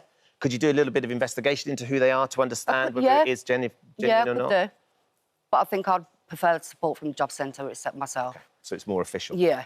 And what would you say to other claimants that have perhaps done exactly the same as you have in the past? What would you say to those people? It's a hard one because they tarnish you with the brush of you're lazy, you know, you don't do anything, and all you do is just sit back and claim benefits. It's not like that. Nobody knows what's going on in the background. You're trying your hardest to get back on your feet, sort CV, sort job interviews, get on courses. I was doing first aid. I was doing college, inspirational, but at the end of the day, it's got me nowhere because I'm still here. Well, I mean, it's great that you've come in and you're holding your hands up and said you've made mistakes along the way and you want to try and get back into work and you're looking for some support to get there. And it'll be interesting to see what happens off the back of this, Marie. Hopefully, you can get that little bit of support to get you that opportunity because I think the NHS is crying out for support workers and stuff. So there should be an opportunity there. Just needs to be we need to get you in through the door and get started, I think, don't we? Yeah, a step in the right direction. Absolutely. Thank you. Thank you. Thanks for joining us. Thank you for visiting our This Morning YouTube channel. We upload new content every day, so go ahead and hit that subscribe button so you don't miss out. And we'll see you in the morning.